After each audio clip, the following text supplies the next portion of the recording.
Throughout the course of world history, the expansion of empires has caused countless clashes between native tribes and invading forces.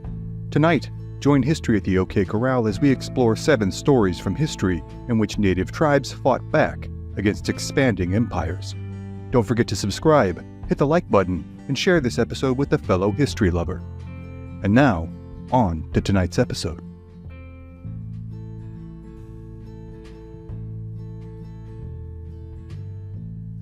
London, England, 1887.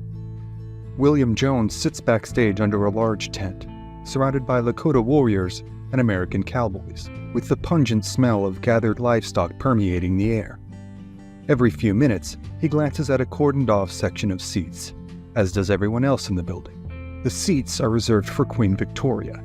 She, along with visiting dignitaries from throughout Europe, will be in the audience for this afternoon's performance of Buffalo Bill Cody's Wild West show. The show presents a recreated look at life in the Old West, with mock battles, dances, and demonstrations of marksmanship and horsemanship. However, as excited as this London audience is to see the legendary figures they have heard so much about from America, it is their countryman, William Jones, they are perhaps most excited to see. But William, a 48-year-old native of Castle Precincts, Bristol, is tired. His body aches from the rheumatism that plagues him. He has not slept well and dreads the task before him. This is all too understandable, as his job for the day will entail recounting, quite literally in front of Queen and country, the reasons why he had laid awake on so many nights for the better part of the last decade. Last night, his mind had, yet again, begun to race every time he finally began to drift off to sleep. Every few hours he had managed to finally fall into slumber, only to find himself back in the nightmare.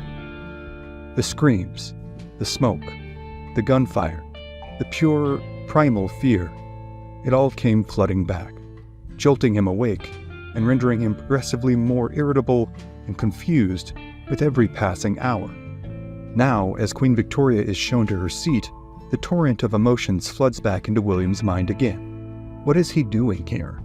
How had he survived? And why had others not? How can he convey to these people, to the Queen for whom he had fought, the horrors that he and his comrades had been through that sweltering day in South Africa? The weight of his Victoria Cross feels odd to him, tugging down on the breast of his jacket. Though he is immensely proud of this great honor that he has earned, the price he has paid often leaves him wondering, what is it all worth? As the legendary frontiersman Buffalo Bill addresses the crowd, welcoming them to this most auspicious affair, Jones takes a deep breath and attempts to steady his nerves. But in a flash, his mind is there again. He is back at Rorke's Drift. It is January 1879. For years, the British have eyed the valuable territory of South Africa for both its natural resources and its geographic location.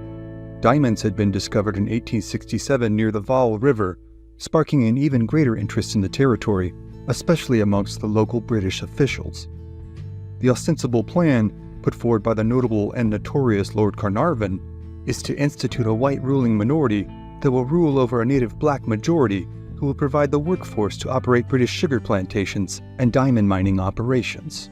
Repeatedly, Lord Carnarvon and the local civilian authority, a man named Sir Henry Bartle Frere, have attempted to establish federations between themselves and the Dutch-descended Boer farmers who have inhabited the area since the 17th century, as well as the Swazi tribe who came to South Africa in the 15th century.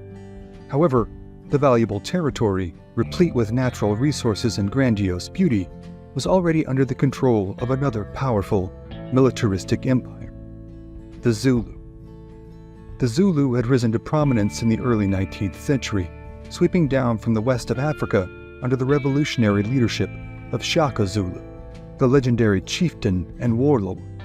Whereas intertribal conflicts on the African continent prior to Shaka's rise had consisted primarily of small raids and generally inconsequential skirmishes, Shaka had formed the Zulu into an enormous war machine that had taken over vast swaths of southern Africa.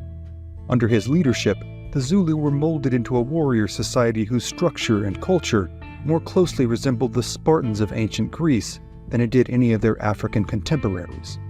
By this time in 1879, the the Zulu have seen the passing of their great king Shaka, and a subsequent decades-long power struggle for control of the tribe.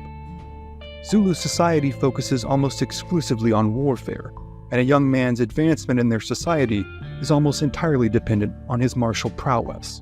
They operate under what is known as the Ukubutwa system, a term which means to be enrolled. This hierarchical system organizes young men and young women as well, though not as military combatants, according to their age sets. Men of similar age ranges live together in organized barracks, under the command of senior officers. They train in tactics, techniques, strategy, and fitness, all as a unit.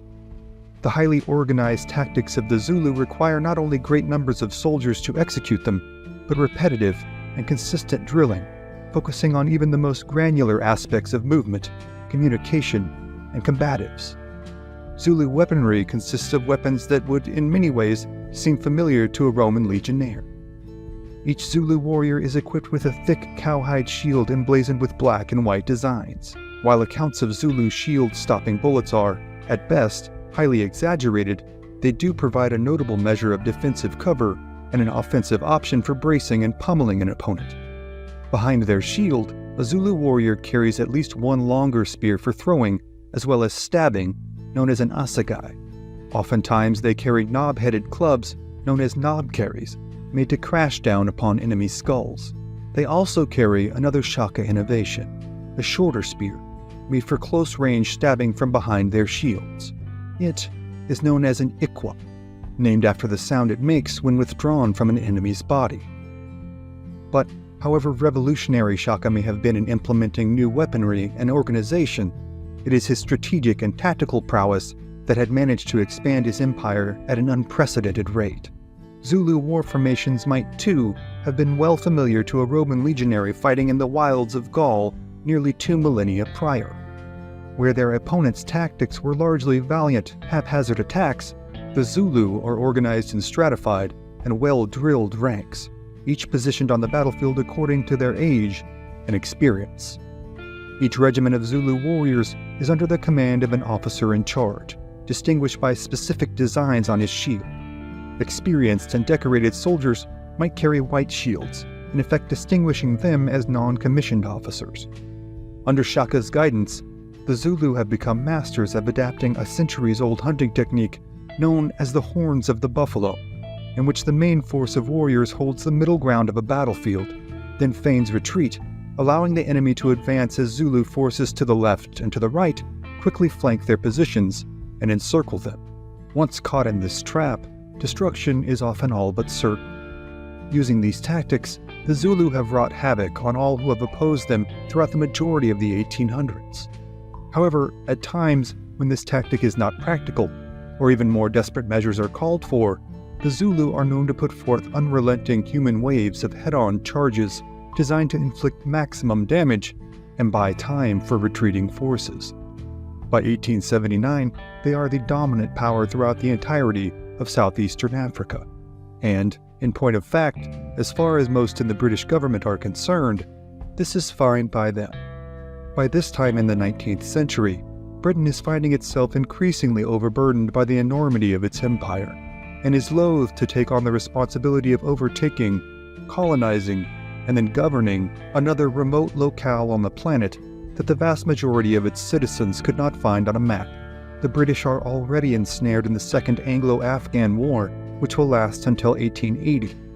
In the latter half of the 19th century alone, the British Army would fight in such faraway locales as Burma, Sudan, India, the Crimea, and Egypt, to name but a few. Suffice to say, the British government has little to no interest in expanding into yet another territory, as it would add more to their burden than it would to their wealth. However, this is not the opinion of Lord Carnarvon, nor Sir Bartle Frere, nor is it in keeping with the intentions of one Frederick Augustus Thesiger, 2nd Baron Chelmsford, otherwise known as Lord Chelmsford. Born in 1827 in London, England, the son of a wealthy lawyer and politician, Lord Chelmsford has served in the British Army since 1844, when he had purchased a commission in the Rifle Brigade after failing to obtain a position with the Grenadier Guards. He has served in the Crimean War of 1855, as well as the Indian Rebellion of 1857, steadily rising to the rank of Major General in 1877. Upon his arrival in South Africa, he initially leads campaigns against the Xhosa tribe. These engagements amount to little more than skirmishes and result in the British routing their opponents in relatively short order. In Chelmsford's estimation, no native population armed with only spears and shields, no matter how numerous or well-trained, can compete against the mighty British army. In Chelmsford's view, the time for cementing his own legacy and fortune, as well as the legacies and fortunes of his cohorts in Lord Carnarvon and Sir Henry Bartle Frere, is at hand. A month prior to this muggy, rain-soaked January, on December 11th of 1878, after spending months besieging the politicians in London with correspondence decrying the brutality of Zulu in the nearby territories, Sir Henry Bartle Frere had issued the Zulu king, King Cetshwayo, a list of ultimatums that the warrior monarch found both confusing and unreasonable. Until this time in the late 1870s, the British had largely gotten along peaceably with the Zulu. King Cetshwayo can see no need for such provocation, but upon reviewing the terms, which included the disbanding of the entire Zulu military, he has found them impossible to agree to. Bartle Frere has counted on this, and uses Cetshwayo's refusal to the terms as evidence to his superiors that a Zulu invasion of British territories is imminent, and the only way to stop it is to attack the Zulu first on their own land. Lord Chelmsford is appointed to command the operation, overseeing all British and Allied forces. These forces consist of 12 regular infantry companies, with 6 companies from the 1st and 2nd Battalions and 6 from the 24th Foot Regiment. Including wagon drivers, servants, and civilian personnel, Chelmsford's forces amount to roughly 7,800 people. In comparison to the tens of thousands strong Zulu forces, this is a paltry number of combatants to bring into the field. But Chelmsford feels assured that it will be more than enough. Chelmsford divides his men into 3 columns, and on January 11, 1879, they slogged their way across the Buffalo River at a place called RORKE'S Drift, officially entering the heart of Zulu country. For his part, William Jones, serving with the 24th Foot Regiment, sees this excursion as yet another in a long line of relatively tedious assignments he has seen in his nearly 2 decades of service in the British Army. He has served in Mauritius, Burma, and India to name but a few of his appointments, but, aside from a smattering of good conduct medals, has accumulated no accolades nor time in combat.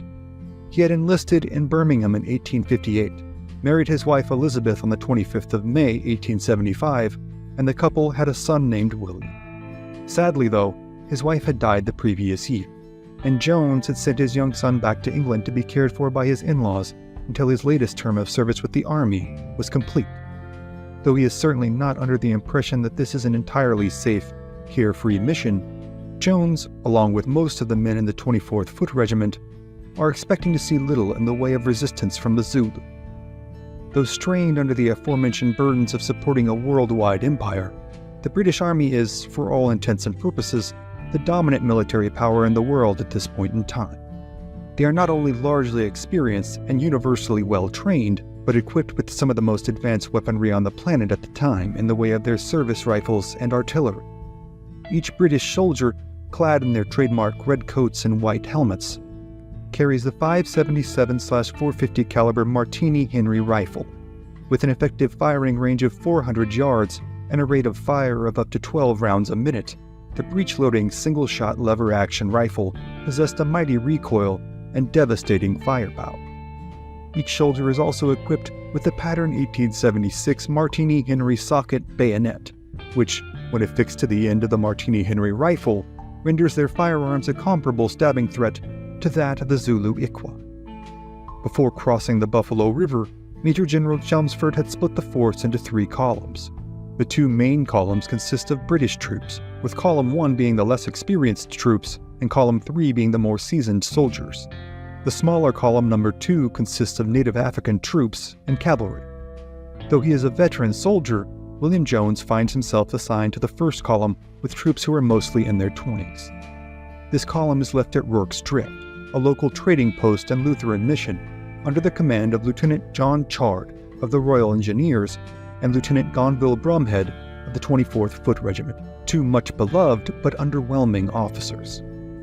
The rest of the British forces, under the command of Chelmsford, proceed roughly 10 miles inland and make camp at the base of a large, isolated hill known as Isandlwana. Here, 1,800 troops from the 2nd and 3rd columns make camp in the shadow of the imposing monolith. This will be their base in the coming days, as patrols are sent out in order to find and engage Zulu forces. Early on the morning of January 22nd, as the dawn breaks clear and the temperatures begin to climb rapidly, Chelmsford assembles a contingent of troops and heads out in search of the Zulu, and the personal glory that is sure to be had. Within a few hours of Chelmsford's departure, a scouting detachment from Isandlwana crests a nearby ridge, only to stumble upon the entirety of the mighty Zulu army. Upon receiving the news that the British have crossed the Buffalo River, this Zulu force, estimated to be roughly 20,000 strong, has run more than 70 miles over harsh African terrain and scorching temperatures just to get here, within striking distance of the British camp. However, as it is the beginning of a new lunar cycle, the Zulu commander, Nchingwe Koza, has decided to give his men a day of rest, as it is generally considered poor practice to attack on days of what the Zulu refer to as a dead moon. But once the Zulu realize they have been spotted, their forces are roused for an immediate attack. Over the succeeding few hours, 10 to 15,000 Zulu warriors swarm down upon the British at Isandlwana in a relentless series of head-on attacks. By club and spear, they kill every single infantry soldier present. In the middle of the attack, a solar eclipse takes place, casting an eerie pall over an already hellish scene. In vicious close-quarter combat, the Zulu and British stab, shoot, slash, and strike one another in a flurry of violence, rage, and terror, until finally, there are no British left alive. 1,800 veteran soldiers who had awoken that day to yet another yeoman's breakfast of tea and biscuits, expecting to carry out a day of banal drudgery, now lie strewn across the African plains, eviscerated by their Zulu vanquishers who believe that a slain man's soul will stay trapped in his body if not released through his stomach. The Zulu have also taken heavy losses, with between 1,000 to 3,000 of their warriors killed and 2,000 wounded. In a force of 20,000, these losses will prove hugely consequential moving forward. However, there are still many Zulu warriors present, estimates range from 3,000 to 5,000, who have not gotten to participate at all in the battle, as it happened so quickly and with such ferocity.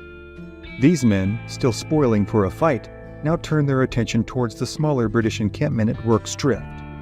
As their comrades pillage the British and honor their dead, this contingent of Zulu embark on yet another exhausting run, this time heading for RORKE'S Drift. A scant few cavalrymen have escaped across the Buffalo River and are headed to RORKE'S Drift atop their exhausted mounts, having narrowly missed the horrific fates of their comrades. As the Zulu warriors and British survivors make a mad dash towards RORKE'S Drift, all in the camp at RORKE'S Drift are blissfully unaware that anything out of the ordinary, save for the solar eclipse earlier that day, has taken place. At 104 degrees Fahrenheit, the day is swelteringly hot, even for this time of year. At just after 3 in the afternoon, a group of British troops, as well as a Swedish missionary named Otto Witt, are atop the large hill that overlooks RORKE'S Drift, known as Oscarburg Hill. They are attempting to get a look at the campsite at Isandlwana, but are unable to see anything of note from such a distance. Suddenly, they spot a small group of riders coming around the hill towards the campsite at RORKE'S Drift. The riders race into camp and inform a shocked Lieutenant Brumhead of what has just occurred at Isandlwana. At a guard shack a little over a mile away, Lieutenant Chard has spotted 2 more riders who inform him of what has happened, and that the Zulus are on their way. Brumhead, Chard, and the other officers hurriedly convene inside the mission building, where a brief but vociferous debate is had on whether or not they should attempt to flee or stay and fight. At the zenith of the argument, Assistant Commissary James Langley Dalton, a 46-year-old former sergeant in the 85th Foot Regiment, advises that the British do all they can to fortify the mission building and hospital against attack, and that they then stay and fight. He reasons that attempting to combat the Zulu from behind even the most meager of defenses gives them a better chance of survival than being caught by the Zulu on the open plains or in attempting to cross the Buffalo River. His rationale is agreed to, and the troops are informed of the situation and immediately ordered to begin building barriers with whatever they can find. With little time to let the situation sink in, William Jones and the remainder of the 140 British troops present, along with 11 colonial troops, begin building walls connecting the buildings in order to create an ad hoc fort.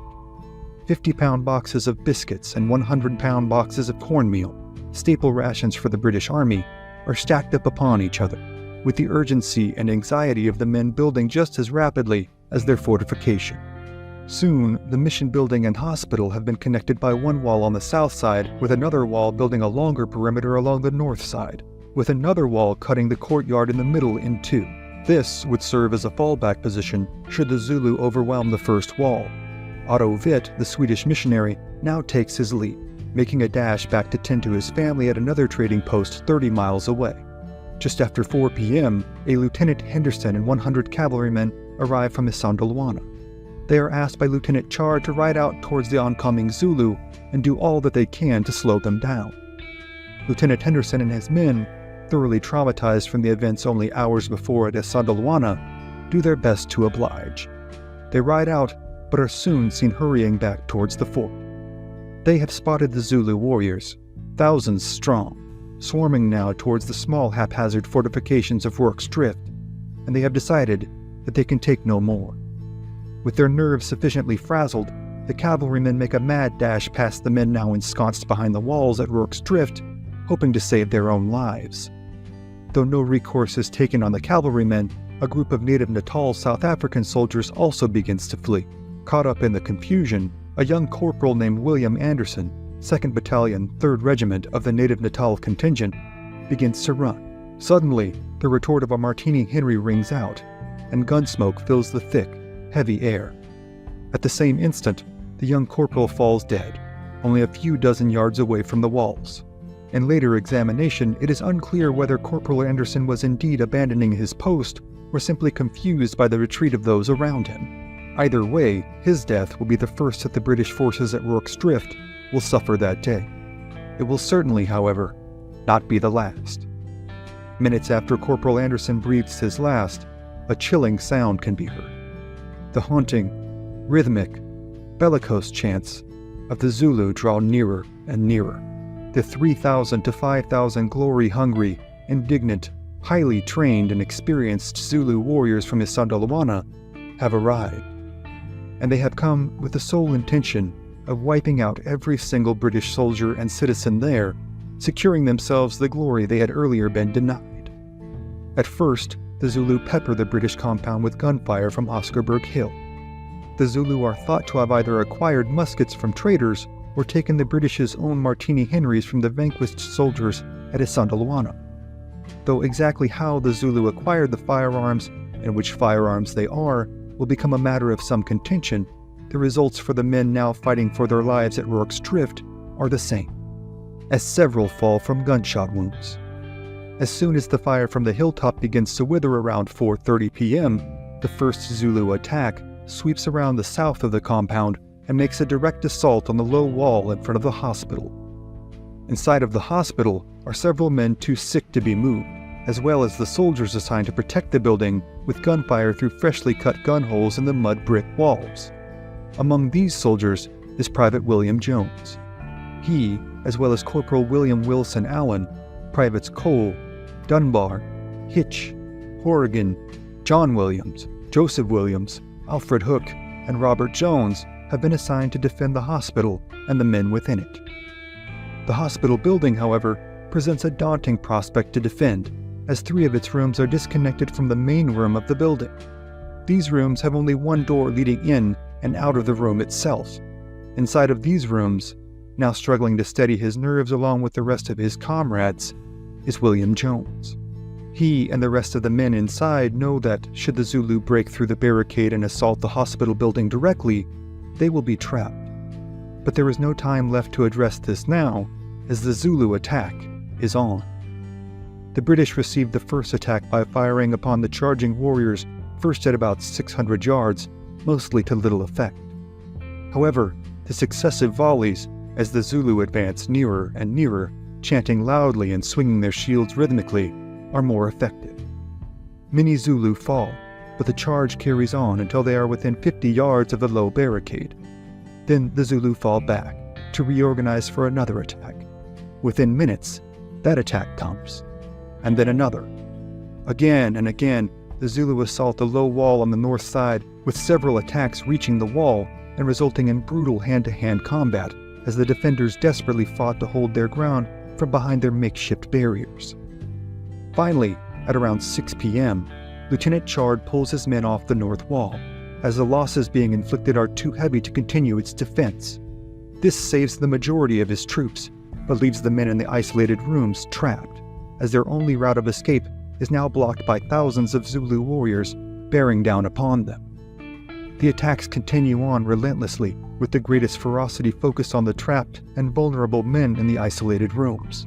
Soon, it is clear to the men inside the closet-sized room next to the veranda that the building will be overtaken by the Zulu. As Privates Horrigan and Joseph Williams pull their revolvers and cut down the Zulu breaching the doorway, John Williams digs at the wall separating their room from the next room. Eventually, he makes it through to the next room, and the men are able to escape the room nearest the veranda, dragging the patients through the hole with them. In the next room, and the next, the process is repeated for the better part of an hour. As John Williams frantically digs, the fight rages on, with the soldiers in each room firing through the doors and windows in the desperate attempts to keep the Zulu at bay. One of the patients is eventually seized by the Zulu, dragged out of the door, and stabbed to death in front of the hospital. Another has to be left as he is too delirious with fever to be moved through the holes being dug in the walls. Private Waters, a defender in the second room, panics as the rest of the British squeeze through into the third room just before the Zulus swarm in. Waters does, however, manage to jump into a wardrobe in the room, and, in their haste to continue their assault into the next room, the Zulu do not find him. William Jones has been desperately defending his assigned position in the room closest to the courtyard and is unaware that the other soldiers have been methodically tunneling their way towards him for nearly an hour. He is at first greatly panicked by the unexpected breaching of the wall, and then quickly relieved at the sight of friendly faces making their way, one by one, through the hole. But momentary relief brought on by the sight of his comrades is quickly replaced by the sickening smell of smoke. The Zulu have set fire to the building.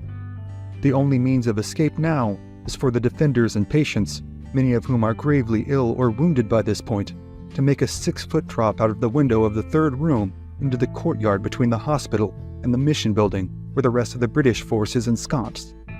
Seeing that this is the only possible course of action, 2 soldiers at the mission, Lance Corporal William Allen and Private Fred Hitch, make a mad dash across the open, exposed courtyard and assist in lowering the patients, and then the soldiers, through the window and onto the ground.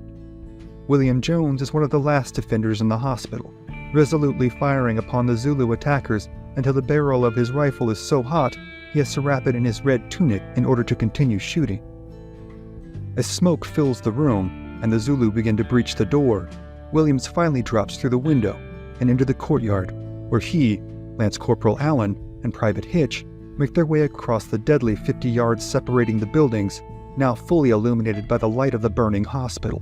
Of the 11 patients in the hospital, they have managed to save 9. All of the able-bodied defenders of the hospital, even Private Waters, who has hidden himself away in the wardrobe of the second room, are still alive.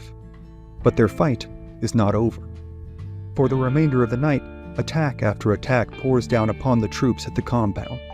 The men fight on desperately, with each soldier firing at least 100 rounds, their shoulders and ears suffering from the rifle's mighty roar and recoil.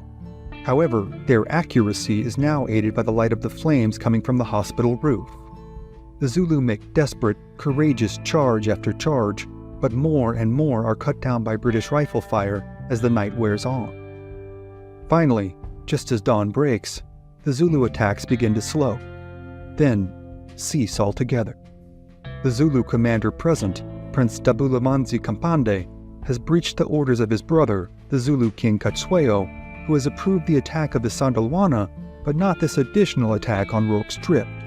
As his losses continue to mount, the rogue Zulu commander begins to fear more and more that he will incur the wrath of his king. Finally, At around 8 a.m., the Zulu are seen again, this time roughly half a mile away, well outside of the range of the British. For a short while, the warriors rest in the morning sun and take snuff. These warriors, mostly veterans ranging in age from their 30s to their 50s, have eaten little to nothing over the course of the last 48 hours. They have run what amounts to several marathons back to back, only to carry out nearly 24 straight hours of the most ruthless, costly combat they have likely ever seen. They have lost many men here, with an estimated 350 killed and 500 wounded, and they too are tired. After a brief respite, the Zulu rise and then depart. A reserved sense of relief overtakes the British. They are unsure if more Zulu forces are nearby, or whether or not General Chelmsford and his men are even still alive, much less on the way to reinforce them. However, not long after the Zulu depart, a line of horsemen in red coats and white helmets is seen on the horizon. At first, the survivors at Rourke's Drift cannot believe their eyes. It is General Chelmsford's column. Finally, the British can breathe at least a measured sigh of relief. 17 of their 141 troops have been killed in the fight, along with 15 men wounded. An additional fatality is nearly incurred when Private Waters comes bounding towards the camp, his face smeared black with coal and covered in a large black jacket. He had found the jacket in the wardrobe of the abandoned room, thrown it over his head, and fled, through the attacking Zulu, into the darkness of the night. He had hidden in a ditch until sunlight, being repeatedly trampled upon by charging Zulu who did not notice him. When he was spotted by the weary, worn-out rifleman, he was nearly shot. Several of the defenders of the hospital of Rourke's Drift have incurred terrible injuries, with Henry Hook being hit by the glancing blow of a Zulu's spear and now bleeding profusely from a gash in his forehead, and John Williams' hands being rubbed raw from the incessant, frantic digging. To a man, all will suffer from the wounds they incurred in the fight for the remainder of their lives. They, along with the other wounded, have been tended to by Surgeon James Henry, who worked fearlessly and tirelessly through the night, treating the wounded and dying. Amidst the gunfire and screams, the surgeon and the soldiers hear the sharp barks and yips of the surgeon's loyal terrier, Jack. As his master worked, Jack did his best throughout the night to alert the defenders to any Zulu hiding behind the walls of biscuit tins and cornmeal bags. In the coming days, Chelmsford's troops will scour the surrounding countryside, killing any Zulu they can find. General Chelmsford will spend the next few weeks and months attempting to save his reputation and to exact his revenge on any Zulu he can find. In the aftermath of Rourke's Drift, the battle will be held up in the British media as an example of at least some measure of British retribution in the face of their outright slaughter at Isandlwana. The Victoria Cross, the British Army's highest award for valor in combat, will be awarded to more British troops in this battle than any battle in British military history. In total, 11 Victoria Crosses are awarded. With great honor and ceremony, the medals are pinned to the chests of Lieutenant John Chard, Lieutenant Gonville Brumhead, Corporal William Wilson Allen, Private Frederick Hitch, Private Alfred Henry Hook, Private Robert Jones, Private John Williams, Sergeant Major James Henry Reynolds, Corporal Christian Ferdinand Chase, and Private William Jones. William will leave the Army in 1880, as will most of the survivors of Rourke's Drift. He moves back to Birmingham and attempts to restart his life with a series of menial labor jobs. Like many of the survivors, Jones struggles to readjust to the normalities of day-to-day life in Victorian England.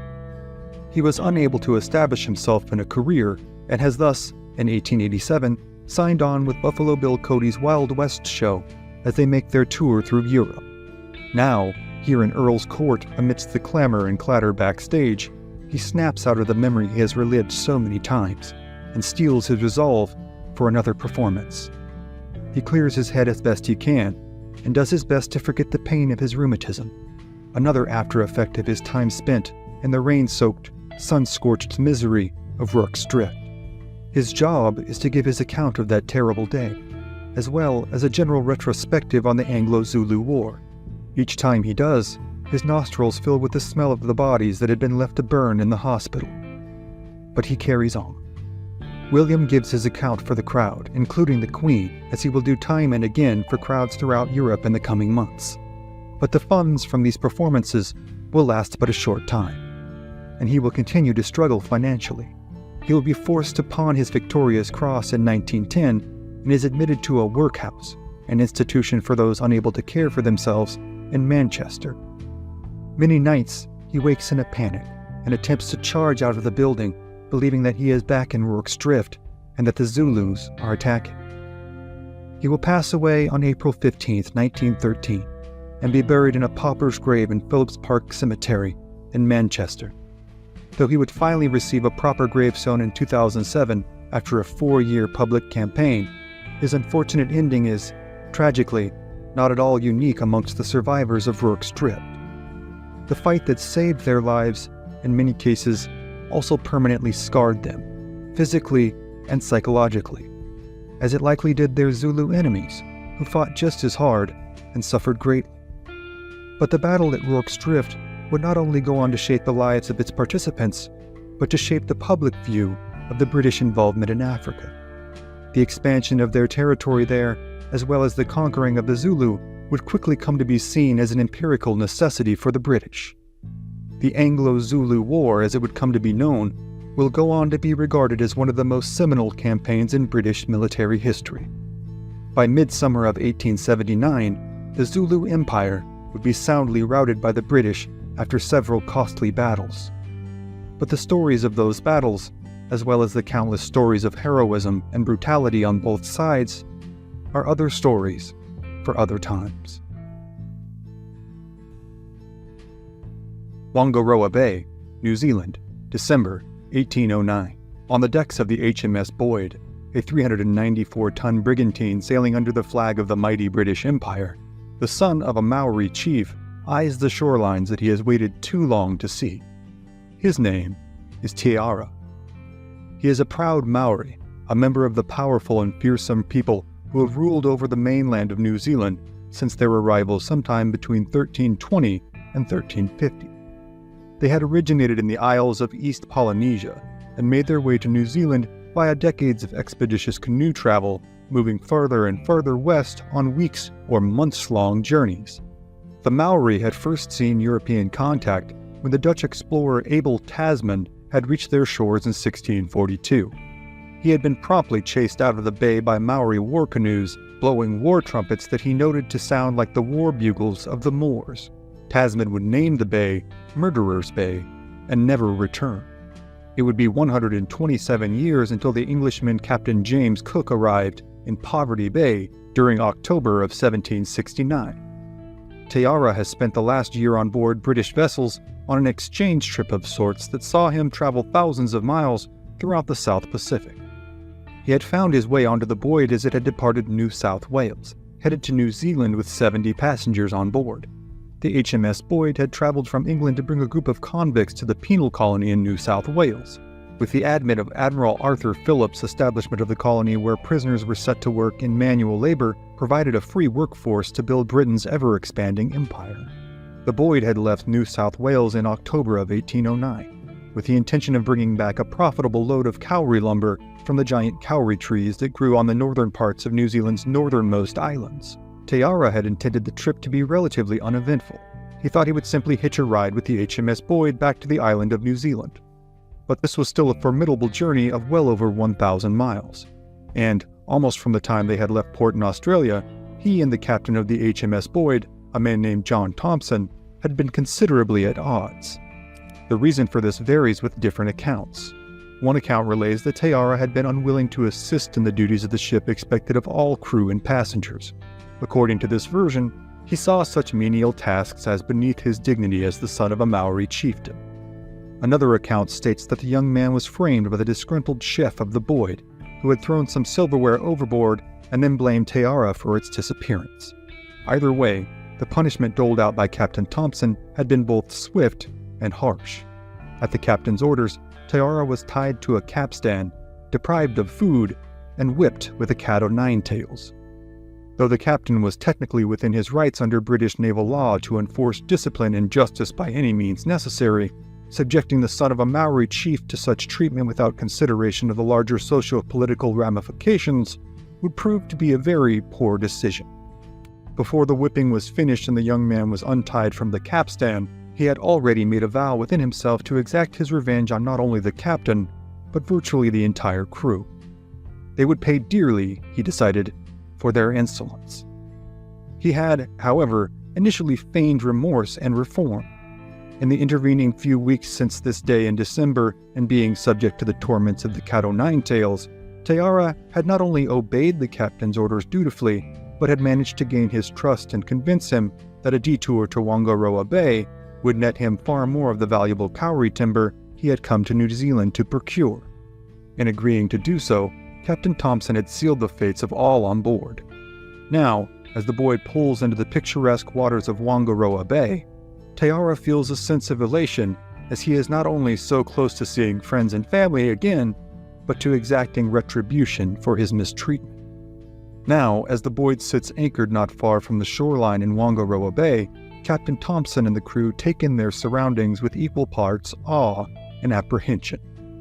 For the vast majority on board, the sights of the harbor, with its vibrant green tree lines and chilly teal waters contrasted strikingly with the volcanic plugs that jutted out from amongst its scenic hills, are unlike anything they have seen before.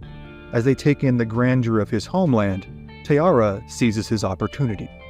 He dives into the waters of the bay, and, as the salt water stings the cuts still healing on his back from Thompson's punishment, swims with all his might until he reaches the shoreline. Shortly after reaching shore, the young Maori disappears into the dense tree line. Thompson and the crew are now left to wait, unsure of whether to cut their losses and head south, meaning they would have made this sizable detour for nothing, or to wait in hopes that Tayara, whom they all now considered to be an ally, would return with his people in order to make good on his promises of lumber and riches. For 3 days, they sit anchored in the waters of the harbor. Then, just as all aboard have become exasperated with waiting and preparations to sail away are being made, a crewman alerts Captain Thompson a Maori canoe is making its way towards the vessel, professing overtures of peace and goodwill. The Maori on board pull their canoe next to the Boyd, and through gestures and sign language, they convey to Captain Thompson that they are the party sent to lead himself and a small group to the best trees in the area, which lay at the Kao River on the north side of the bay. Captain Thompson, eager to lay eyes on the bounty he hoped to harvest before heading back south, agrees to follow the Maori in one of the Boyd's rowboats, accompanied by his chief officer as well as 3 other men. The party sets off from the relative safety of the Boyd, excitedly following the Maori in the expectation of their first glimpse of the giant kauri trees they had heard so much about. They will never see their shipmates again. As soon as the party is out of sight of the Boyd, ostensibly heading up the Kao River, Captain Thompson, his chief officer, and the 3 men accompanying them are promptly bludgeoned to death at the hands of the Maori. The Maori then beach their own canoe and strip the dead Englishmen of their clothing and weapons. The bodies of the men are taken back to the Maori village, where they are promptly butchered into pieces to be roasted or simply consumed raw. The Maori warriors now wait until nightfall, when several of them don the clothing of the dead Englishmen and, under cover of dark and disguise, make their way back to the Boyd. As they do this, several other Maori canoes amass just out of sight of the Boyd's lookouts, ready to strike once the signal is given. The Maori, disguised as the captain and small crew, are able to climb aboard and swiftly kill the lookouts, who greeted them in the darkness thinking them to be their comrades until their final, fleeting moments. Seeing the initial attack on the sailors above board on the British vessel, the remaining Maori war canoes swarm the ship, and within minutes, the vast majority of the crew and passengers on board the Boyd lie cold in death, strewn about the ship. The Maori take 5 prisoners: passenger Anne Morley and her baby, Thomas Davis, a second mate whose name is unfortunately unrecorded, and the 2-year-old Elizabeth Broughton. Meanwhile, 5 more people have managed to hide high up in the rigging of the ship, avoiding slaughter below and hiding for their lives. As the Maori canoes depart back to their village, the survivors cling to the masts and ropes, praying not to be seen. There they remain for the rest of the night, until the next morning they spot another Maori canoe coming towards the ship. At first, they are terrified. However, this canoe carries a chieftain from a neighboring band of Maori. This chief, an imposing man named Te Pahi, has come with several members of his band to trade with the Wangaroans. However, the curious sight of the brigantine draws the interest of himself and his cohorts, and they make their way to the ship and climb aboard. They are startled to find the 5 survivors, who themselves are startled to find that Chief Te Pahi and his men are willing to help them. Terrified that the Wangaroan Maori would return at any moment, the survivors quickly agree to scurry aboard the canoe and sneak away to shore before being noticed. However, just as they are able to reach the shore and attempt to find places to hide, they are horrified to see 2 Wangaroan canoes full of warriors paddling at them at full speed. Unable or unwilling to provide further assistance, Chief Te Pahi only sits and watches as his Maori compatriots fall upon the fleeing party with merciless disdain. All but one of the Boyd's passengers on the beach are cut down within moments. The remaining passenger, spared for reasons unknown, is dragged back to the village, where he sees the charred remains of his countrymen and joins the ranks of his unfortunate companions as prisoners. The Maori canoes then once again coalesce in front of the Boyd, towing the large vessel through sheer might and muscle to the nearby mud flats on Motua'i, or Red Island. Here, they can loot its valuable content at their leisure. For several days, the Maori ransack the holds of the Boyd. Sacks of flour are cut open and spread out in heaps upon the mud, with barrels of salt pork and bottles of wine meeting similar fates. Tragedy strikes, however, when the Maori uncover the cache of muskets, lead balls, and gunpowder kept aboard the hulking vessel. Unfamiliar with their proper usage, a Maori named Pio Pio creates a spark by releasing the hammer on one of the muskets. This starts a small fire that, within seconds, ignites the kegs of the gunpowder, causing an explosion that kills Pio Pio and 9 other Maori, including Teara's father, instantaneously.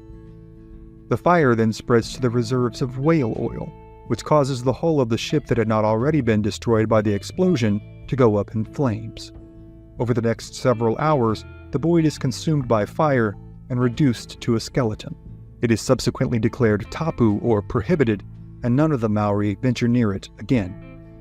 The 3 adult survivors of the attack on the Boyd were then put to work as slaves, made to carry out menial tasks and perform heavy labor at the whim and will of their captors. The 2 men, Thomas Davis and the unnamed first mate, bear the brunt of the toil and abuse until one day the first mate collapses while making fishing hooks.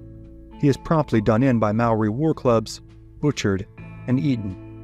The young mother, Anne Morley, and her baby are left unharmed, as is the 2-year-old Elizabeth. However, they are given little to no food, nor shelter or clothing.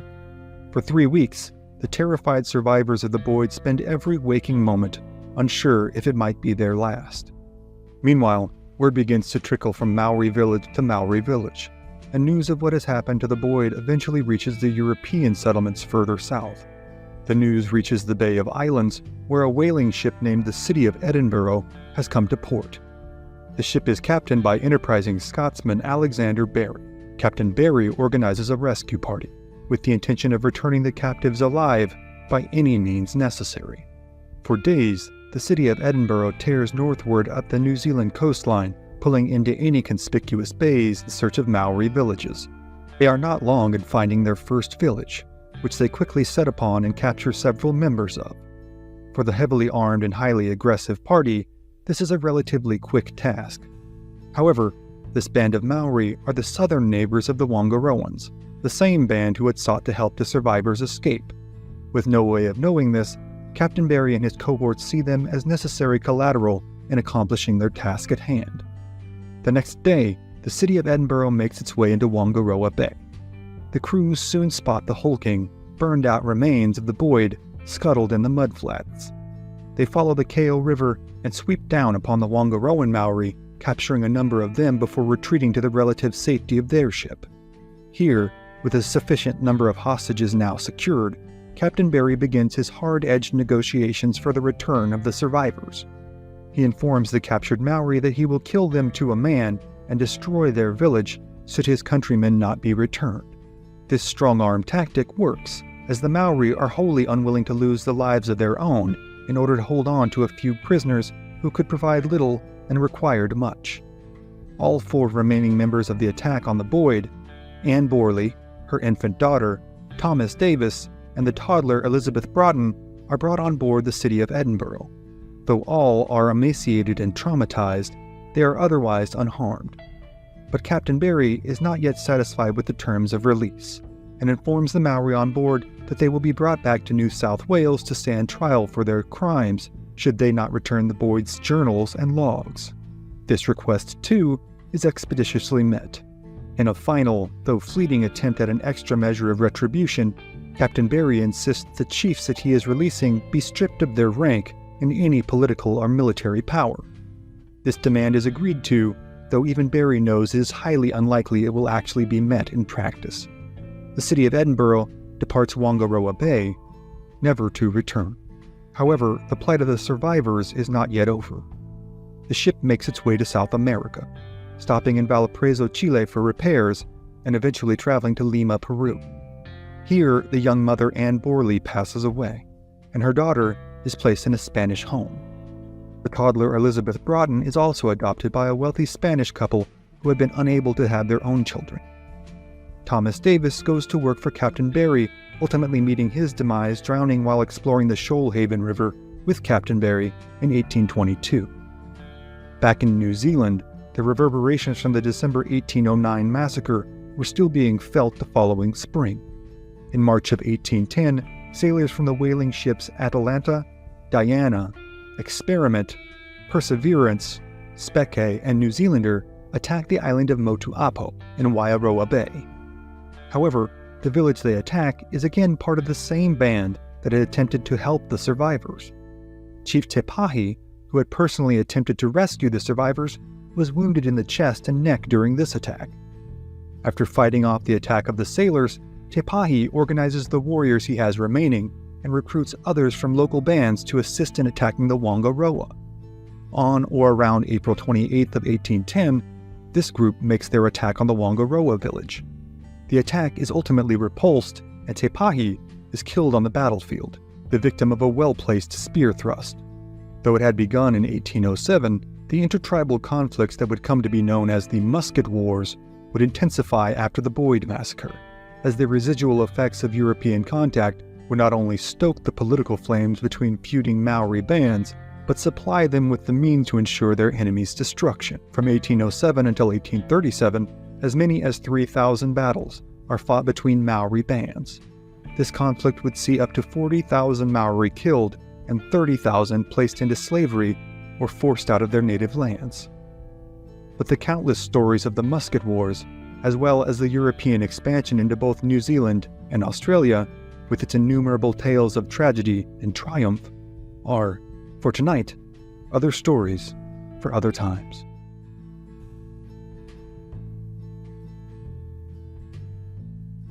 Southern Mexico, June 24th, 1520. Less than 30 years after Christopher Columbus's first voyage to the New World, a group of Spanish conquistadors, led by Hernán Cortés, marches into an urban metropolis that is bigger than anything they had ever seen in Europe. There are markets, neighborhoods, endless crops, massive pyramids with thousands of nearly vertical steps that seem to ascend into the clouds, and a zoo complete with an extensive collection of jungle snakes, birds, and a pair of bison, all of which are the first of their kind these Spaniards had ever seen. On most days, the markets bustle, the crops are worked, and citizens and slaves alike go about their daily tasks as they would in any city throughout the world. But on this day, as Cortés and his contingent plod wearily through the stone-lined streets, the entirety of this metropolis seems cloaked in an eerie silence and stillness. This is not the first time these men have been here. On November 8th of the previous year, the 34-year-old Cortés, an accomplished soldier and conquistador, had led his force of nearly 1,200 Spanish conquistadors, crossbowmen, arquebusiers, cavalry, and indigenous allies into the city, all to great ceremony. The ruling monarch, Montezuma II, had made a great show of showering the Spaniards in magnanimity and presents.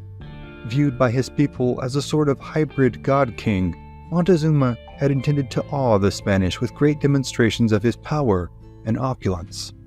His hope had been that Cortez and his cohorts would be cowed by the enormity and scope of this great society, take their gifts of gold and trinkets, and return to their king in order to inform him of the futility of any further attempts at conquest.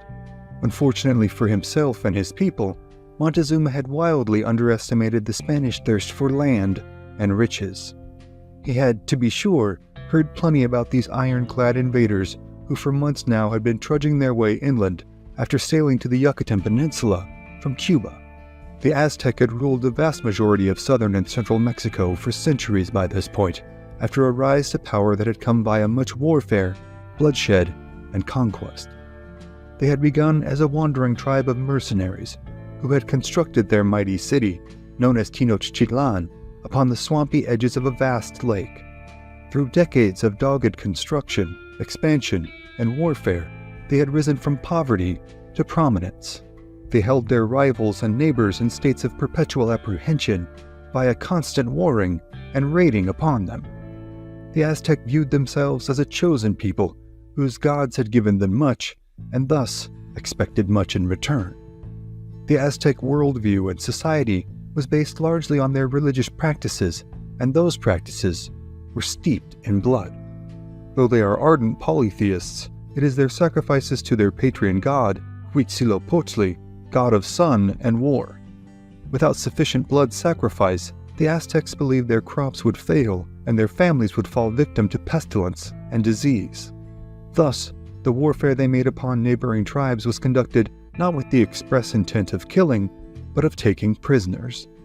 These prisoners would become gristle in the mill of industrial sacrifice upon which Aztec society depended. They would be bound and taken back to Tenochtitlan, where they would be kept in cages like livestock. Then, when they were needed for their ultimate ends, each prisoner would be extracted, one by one, and taken to meet their fate. Though ritualistic sacrifice was not a daily occurrence, it is safe to say that it occurred in some capacity on more days than not throughout a calendar year.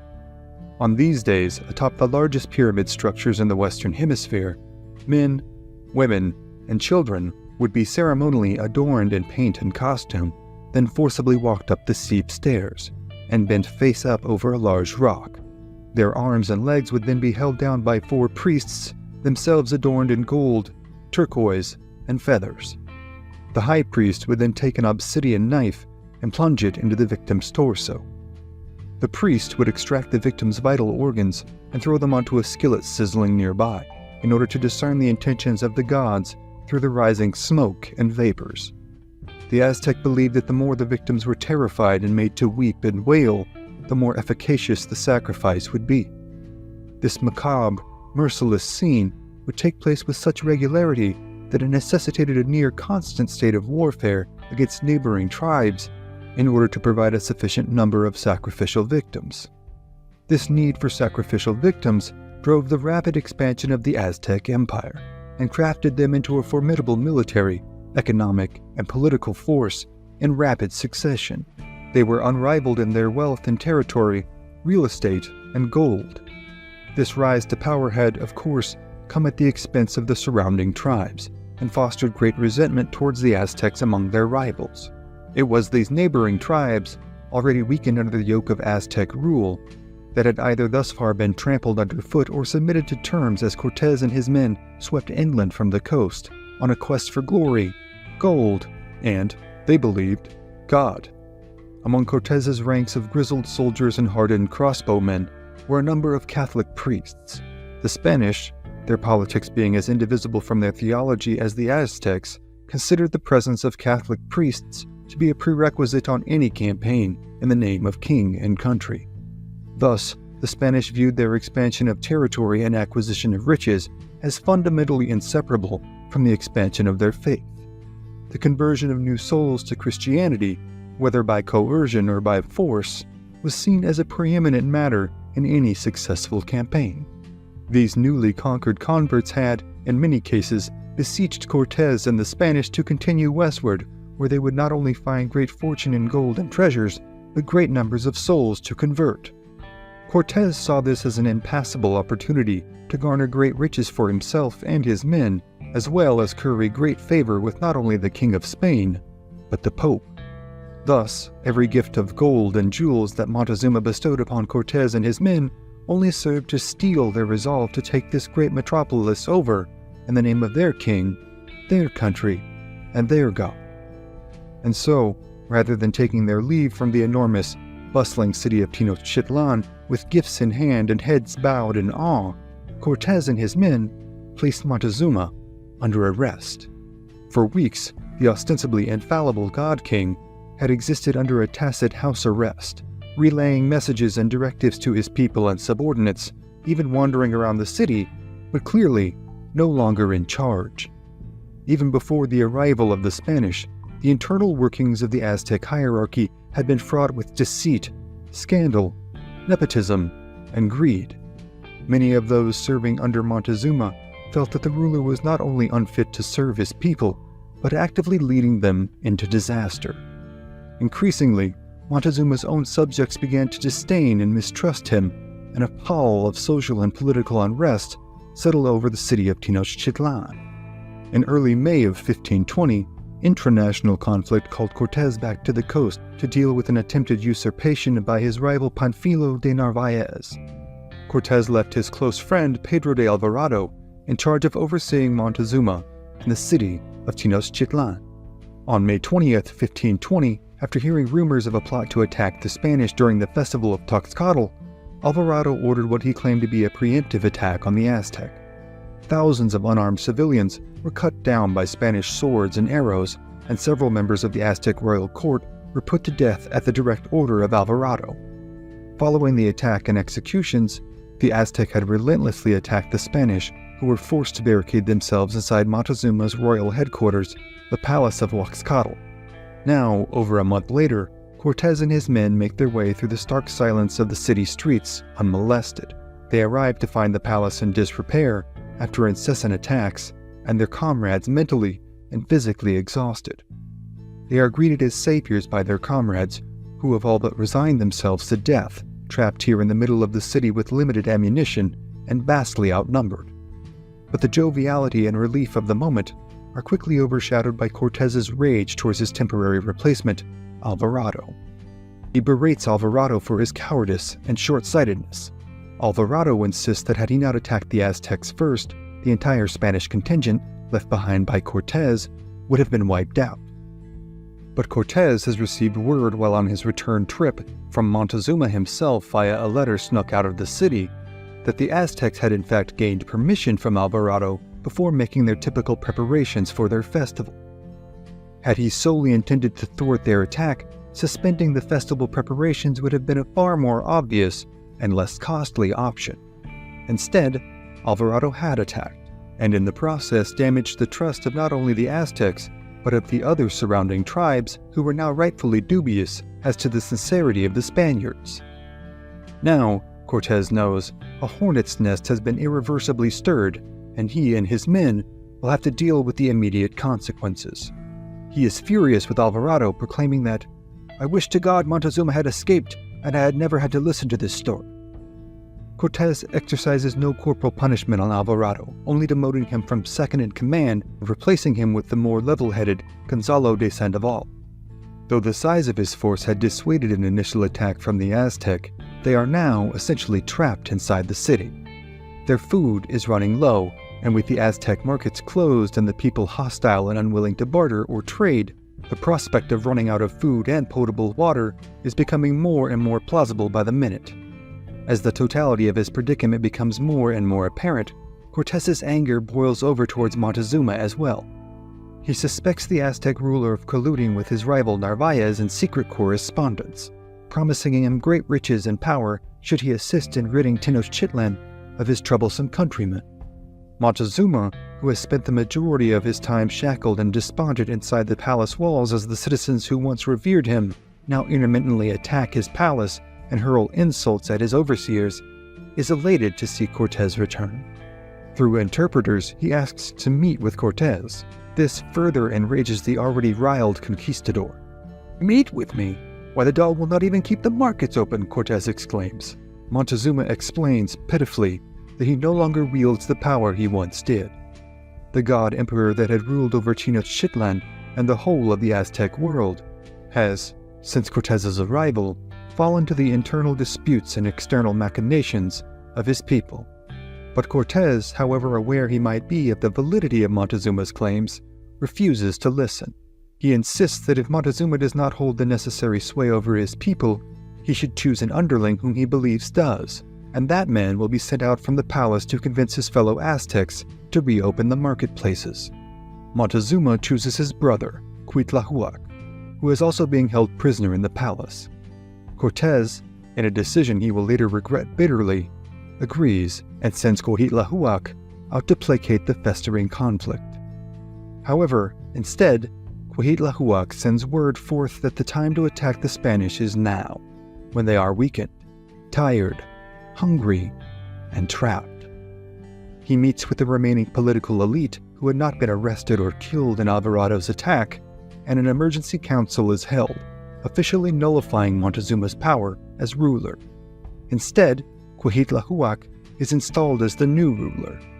The morning after releasing Cuitlahuac, Cortez sends out a lone messenger, headed for the coast, with an emergency dispatch calling for reinforcements.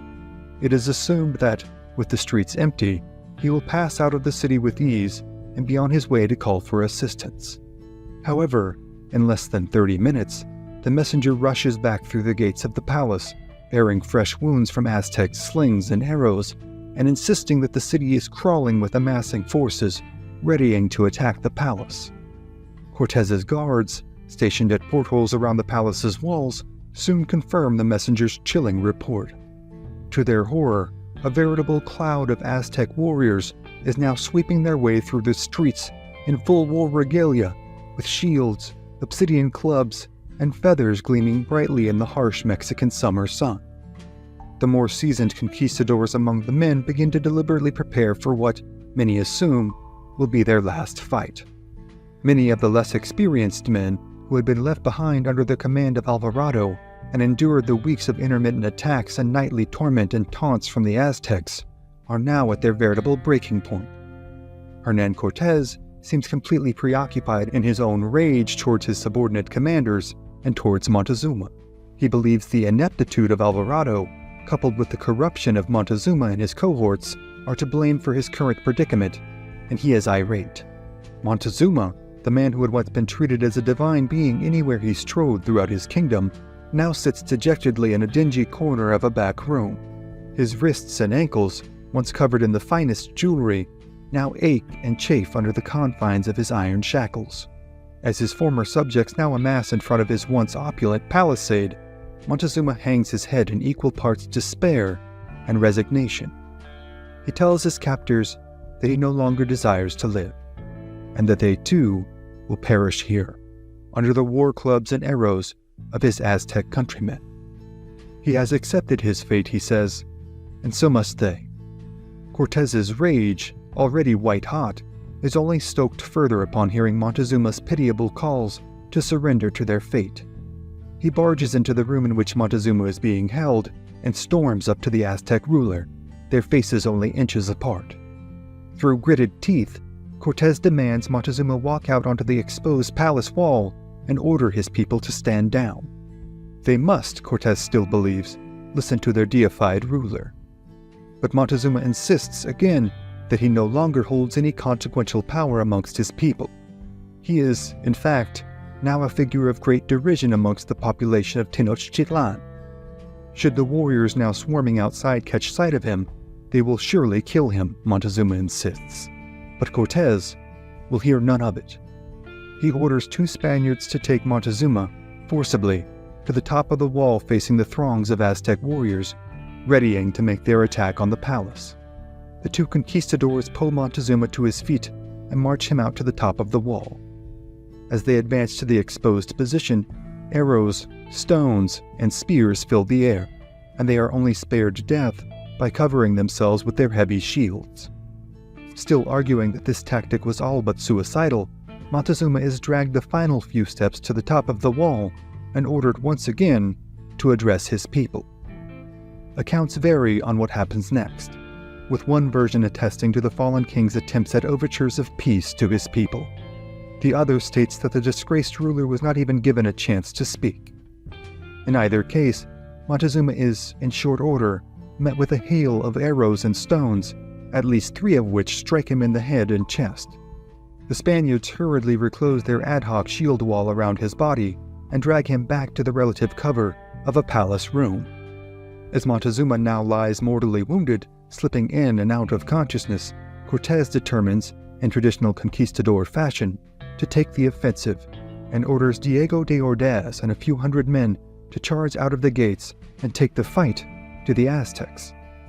Cortez hopes the firepower of the Spanish muskets and crossbows will drive off the attack of the Aztec. But this idea, too, falls under a hail of stones and arrows, and de Ordaz and his surviving men soon rush back into the palace, defeated and crestfallen. De Ordaz has been badly wounded in 3 places, and while he was out, Cortez too has taken a grievous wound to his left hand from an Aztec war club. Roughly 80 other Spaniards also lay injured in various spots throughout the palace compound. Cortez, left hand dangling uselessly at his side, orders a relentless series of volleys from the muskets, cannons, crossbowmen, and archers into the Aztec hordes at the palace gate. Again and again, shots are poured into the attacking Aztec, seemingly to no effect. Soon, flame-tipped arrows begin to fall into the palace, igniting any wooden structures within and engulfing the compound in smoke and flames. Cortez and his men hurriedly work to put out the flames, heaping dirt and mud upon them as they simultaneously shoot into the attacking crowd of Aztecs and hack at those attempting to crest the walls. For the better part of a week, the battle rages on. At night, cloaked in darkness, Aztec priests hurl curses from their gods upon the Spanish, berating the conquistadors and their indigenous allies as cowards, and taunting that they would soon sacrifice them and feast upon their bodies. On the 29th of June, Montezuma finally succumbs to his wounds. The great chief who had descended from such a storied lineage, who had overseen an empire to rival the greatest rulers of the world, and who had believed himself divine, now lies cold in death. The Aztec world has been irreparably changed, and the beginning of their end has now officially arrived. Whether the citizens of Tenochtitlan and the warriors raining down hellfire upon the Spanish inside the palace compound know it or not, their way of life is now, effectively, over. Within a year's time, their city will fall to the mighty Spanish Empire. Their gods will be outlawed, their temples destroyed, and vast swaths of their population will fall to mysterious diseases brought over by these alien invaders. However, even as the fallen king lies in permanent repose, Hernan Cortez and the men under his command are still trapped inside the ruins of this once opulent testament to their enemy's grandeur.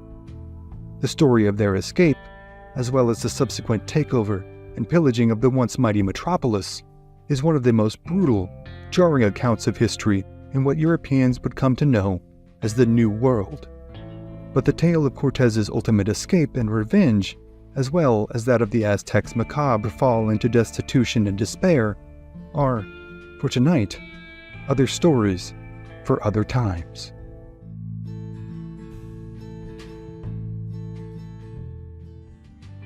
Florida, 1528. In the area of what is today Tampa Bay, a group of Spanish conquistadors under the command of Panfilo de Narvaez came ashore, setting foot in the new world they hoped to conquer for king, country, Christ, and of course, last but not least, themselves. In search of all the riches this new land had to offer, the group headed northwest into the territory known then as Appalachia, named after the prominent tribe of the area. However, after months of hostile encounters with the natives and complete and utter failure to uncover any riches short of the food they were forced to scavenge to avoid starving to death, the party was forced to retreat to the coast, where they fashioned impromptu rafts and killed their horses for food. They planned to float, God willing, to Mexico. In September of 1528, 242 remaining men launched their jerry-rigged rafts into the Mississippi and met with initial success. At first, they were able to follow the current west, but when they reached the mighty Mississippi's Gulf Coast outlet, the powerful current swept them far out into the Gulf and separated the expedition's 5 rafts. 3 of the rafts drifted into the oblivion of the Gulf, never to be seen again. Among these was the expedition leader Panfilo de Narvaez. The 2 remaining crafts, each with about 40 men, managed to carry on westward, until they crashed into what is today Texas's Galveston Island during a storm in November of 1528. By the spring of 1529, only 15 of the 80 men who had landed remained alive. They named the island of Doom, and lost all hope of escape from it when waves washed away the only raft they had left. Soon, the remaining men were found and taken prisoner, and thus made slaves, of several of the area's native tribes. This was common among many tribes who did not necessarily employ chattel slavery, but did possess sometimes great numbers of slaves taken as spoils of personal war exploits. Cabeza de Vaca, along with Andres Dorantes de Carranza, Alose del Castil Maldonado, and a slave named Estevanico, who had been owned by Andres Dorantes prior to their capture. Estevanico, who was caught and enslaved in northern Africa in what is today Morocco in 1521, and subsequently sold to Spanish slavers and assigned to the conquistador expedition in which he was to perform basically nothing but hard, dirty, and unrelenting work. His tale would ultimately prove starkly ironic and ultimately tragic, but he would go down in history as the first African to explore the New World. From here, these men would embark on maybe the wildest odyssey in the American West, well before it was even conceived of as the American West. The party, under the leadership of Cabeza de Vaca, would continue westward, down the coastal region of Texas, and then northwest along the Rio Grande, passing through what is now northern Mexico and West Texas, where they would cross Mexico through the Chihuahua Desert, ending up on the eastern coast of the Gulf of Baja. From here, they would head south and then ultimately back east towards Mexico City. For those unfamiliar with the geography and topography of the areas where Cabeza de Vaca and his small band ventured, it is some of the most inhospitable territory on Earth. Vast swaths of desert, jungles, mountains, coastlines, and grasslands had to be navigated, all under the always watchful and often hostile eyes of native tribes. Eventually, they were able to gain not only acceptance by many of the tribes, but they were held in reverence as holy healing men. Cabeza de Vaca and his group, who would simply employ the prayers they had been familiar with growing up as Roman Catholics, even themselves began to believe they might have been in some way divinely appointed to be healers to the native people. And while the veracity of their actual divination can be debated, what is for certain is that regardless of whether the listener believes it, de Vaca and company, along with the native tribes who they were involved with, did in fact believe that they were privy to supernatural healing powers. So, for the better part of 8 years, these men lived with their native cohorts as traders of goods and of course as healers. In fact, Cabeza de Vaca himself performed the first known surgical procedure in the New World by removing an arrowhead lodged deep within the torso of a native warrior. This garnered him even greater renown, and soon, a large group of native followers began to travel with and follow the guidance of Cabeza de Vaca and his men, believing them to be sent from God as healers. Their followers, a contingent of tribespeople from several local central Mexico tribes, referred to them as the Sun Children or Children of the Sun. However, after a number of years, the group from the now long-lost Spanish expedition grew homesick and decided to make their way by way of trading and native guides to the newly established capital of the still burgeoning Spanish Empire in the New World, Mexico City, which lay roughly 1,000 miles away. So they undertook yet another unimaginably arduous and austere journey through yet more unforgiving territory. Water and food were scarce, and yet again starvation was only narrowly avoided as, after nearly half a year of painstakingly trotting their way through the harsh and unrelenting topography of central Mexico, Cabeza de Vaca and his cohorts stumbled into the city limits. Their tale was unbelievable, and the information and experience they possessed invaluable. Cabeza de Vaca would go on to return to Spain and then return to South America to do more exploring. quote-unquote. He'd managed to embroil himself in a significant political turmoil as governor of what is now Argentina and be arrested for poor governorship, because the local soldiers thought he was not hard enough on the indigenous tribes of the area, whom they wanted to use for hard labor, and returned to Spain, where he was eventually exonerated but died a poor man in Seville, in Spain, in 1560. Andres Dorantes de Carranza went on to marry twice and have 14 children, himself traveling back to Spain but ultimately settling in the New World and dying in the late 1550s. Ultimately, though, Andres Dorantes de Carranza might be the biggest jerk in this story, as he either sold, quote-unquote, or quote-unquote gave the fourth member of the party to the local viceroy to lead an expedition back to the lands they had come through. The Spanish, upon hearing of the great riches that might be available in these territories, attempted to entice all three of the other members of the surviving party to lead them back, but none would. But Dorantes de Carranza was willing to sell or give, though at the end of the day that seems like a bit of a moot point if there ever was one, Estevanico, to the viceroy with promises that he would serve as a guide. Estevanico, who had made his way from Morocco to Spain to Cuba, Florida, Texas, Mexico, and seemingly everywhere in between, who had suffered the same hardships as his party and been treated as an equal to his cohorts by the natives they came across, was summarily placed right back into slavery, seemingly as soon as they returned to Mexico City. He would guide a party in search of the famous 7 cities of Cibola, at least a year ahead of Francisco Coronado passing through the same territory. However, it was here in the vast expanses of the New Mexico desert that Estevanico would disappear. Some say he was killed by the natives, other accounts imply he may have faked his death and taken to a new life in the New World. His story is, in and of itself, worthy of an entire episode, and to be sure, Estevanico will get one soon. But for now, that is another story for another time.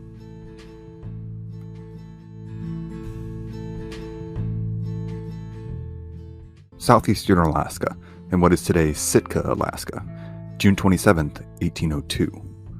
As the relentless summer sun beat down upon them, a group of Russian fur trappers, sailors, laborers, and native Aleut hunters went about their daily tasks. Some busied themselves cleaning furs, others cooking meals, gathering firewood, and any number of other menial tasks their frontier existence might require of them. They had settled here 3 years earlier, having come from their native Russia in search of otter and beaver pelts. Many hailed from Siberia, from the native tribes of that austere and unforgiving land. They had sailed across the Bering Strait, landed, and been attacked by the native tribes, been forced to take to sea and head further south until they came to this area on Alaska's panhandle. Here, they constructed a large fort, complete with living quarters, livery stables, a large 2-story main hall with a basement and veranda on all sides, a cookhouse, a warehouse for all supplies, and a blacksmith shop. Their commander, a man named Alexander Andreevich Baranov, had labored intensely on not just the fort's construction, but on fostering and developing alliances with the tribes on whose territories they were constructing their empire. But one tribe in particular proved incessantly troublesome to the Russians. The Tlingit were a feared and fearsome hunter-gatherer tribe that had risen to prominence via centuries of raiding and warfare up and down the Alaskan Panhandle. They struck in lightning-fast, unabashedly violent mini-raids that had terrorized their neighbors for generations. They had been wreaking intermittent havoc on the outpost, which Baranov had named New Archangel St. Michael since it had been constructed. The Tlingit had fought long and hard to take this land and to keep it, and they did not take kindly to interlopers not only intruding but depleting their area of game, otter, and beaver. And though they had exacted some toll on the Russians already, on this day the Tlingit would strike their greatest blow yet. At about 1 p.m, as a young Russian named Ambrosium Plotnikov returned from checking his cattle that were grazing near one of the inlet streams, he heard a loud commotion back at the fort. He rushed back over the ridge separating the stream from the bay and saw what must have been a blood-chilling sight. Roughly 60 Tlingit canoes were coming around the point of the bay, heading straight for the settlement. These were large spruce war canoes, carved with ornate designs and carrying dozens of bear and wolf skin-clad Tlingit warriors, their faces painted black all around the eyes to give them a fierce, ghastly appearance even in the midday sun. They were armed with spears, bows, arrows, and a considerable amount of firearms, many of which had been acquired via trade, whether indirectly or directly, with the Russian merchants. The warriors paddled deftly in the turbulent bay waters that gave the Russian oarsmen many difficulties, and when they landed, they dispersed like a pack of wolves they had named themselves after, the Wolf Clan. These were experienced warriors who had conducted countless raids like this, but on this day, this target was particularly valuable. Not only because of the captives that could be taken and either ransomed or used as slaves, but for the supplies and weapons that were there. And, last but not least, for the larger message it would send to these intruders from the west who had come to deal with their enemies, steal their land, and empty their streams. The Tlingit intended to send a message so brutal that it would be carried back to the chief of these foreigners, and he would finally decide to end his subjects' forays into their land. Unfortunately for Ambrosian Plotnikov, he was a poor Russian peasant, in many ways as much a victim of Russian imperialism as those whose territory he had encroached on. He was a poor laborer who had either desperately fled a terrible situation at home or been forced into work as a laborer for the expeditionary party due to his low social status. He could exercise no effect on geopolitical policy, nor could he hope to combat several dozen war canoes full of Tlingit warriors. All the young Russian could do now was hope to save his own life. Initially, he made a dash for the shared living quarters of the workers, but, to his frustration and terror, found it locked and empty. With no time to investigate or take in the totality of the situation, Plotnikov made a mad dash for the stables where he had made a habit of keeping a gun.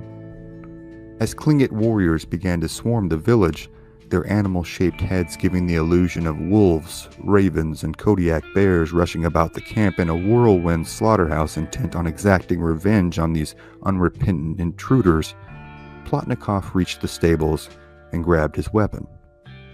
He began to move about the stables, fortifying positions under windows in an attempt to construct some kind of ad hoc defensive position, when he discovered a mother and child hiding in the far corner of the stable, clearly terrified. Plotnikov told the woman to flee to the nearby woods and hide, and that he would stay in the stables and cover her retreat. She did as he suggested, and fled to the comparative darkness and concealment of the thick boreal forest that surrounded the settlement on three sides. Meanwhile, Plotnikov used what fleeting moments he had to fortify his position and lock down the doors. In short time, the Tlingit warriors had made their way through the settlement, and 4 of them had turned their ire on the stables, attempting to gain access by demanding the door be opened, then simply bashing it in. They seized Plotnikov by his heavy coat and took his gun. However, as they were tussling, Plotnikov managed to slip out of his coat and made a mad dash for the woods.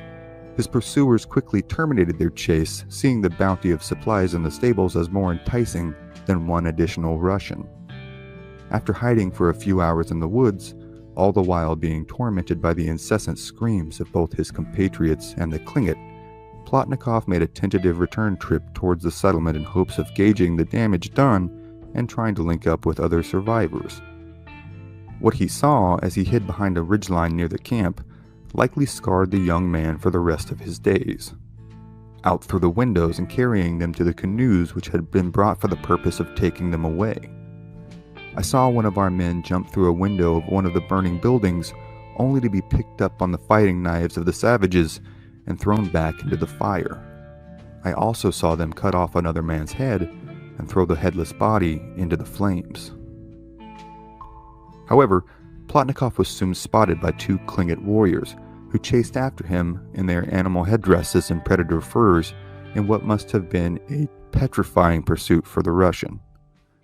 Plotnikov managed to again hide in the forest for a few hours, then made a second attempt. By this time, the screams had abated, and the macabre scene that greeted the young laborer that day was one of a nightmare. Except, in this case, it was all too real. The buildings were still on fire, the ground littered with dismembered bodies, and assorted sundries that the Klingit had either dropped or seen unfit to carry away.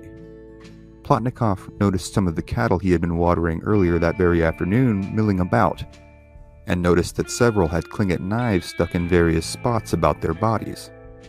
He attempted to make his way to them in hopes of at least providing them with some relief, when he was spotted again and again pursued into the woods by the remnants of the Klingit raiding party.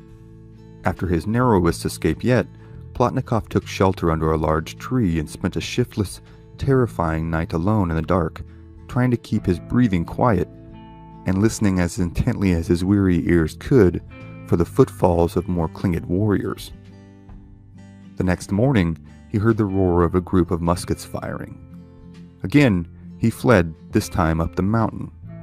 On his way, he met up with 3 other survivors, another young mother, her child, and an old man who had managed to escape despite being quite ill. This group managed to stay together in the Alaskan woods, hidden from sight as best they could, for 8 straight days and nights. Every day, Plotnikov would venture down towards the St. Michael settlement in hopes of finding some kind of rescue effort that had been sent by concerned parties back at the capital of Kodiak. He thought they would eventually become concerned at their lack of goods and correspondence coming out of the easterly settlement. Flush with a mix of panic and joy, Plotnikov dashed out of the dense forest and onto the rocky strip of beach that stretched out in the bay in an effort to hail his presumed rescue party. But again, Plotnikov was spotted by 2 Klingit who had remained in the area and was again compelled to escape into the forest. To his surprise, the ship was actually an English vessel that had made its way from England to Boston, down and around South America, and up the Pacific coastline in their pursuit of beaver and otter furs. Nonetheless, Plotnikov was exceedingly grateful to them for saving he and his brethren from a plight that had been long feared to be terminal. He returned with a small guard to his party that had been left in the woods, only to find that in his absence, another survivor had managed to find the mother, child, and old man. This man, a fellow workman named Baturin, was taken with the rest of the party to the relative safety of the ship.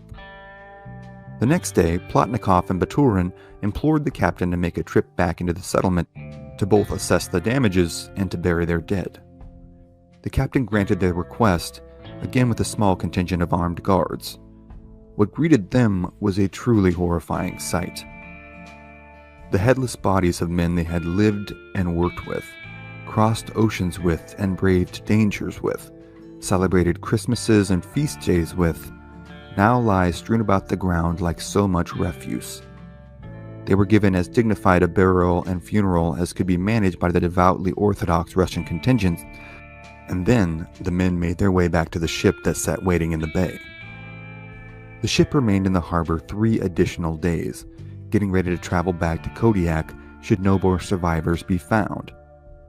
On the 3rd day, however, a group of Klingit canoes pulled up next to the ship, assuming they were an English vessel full of Englishmen whose intentions were not to stay, but to trade for furs.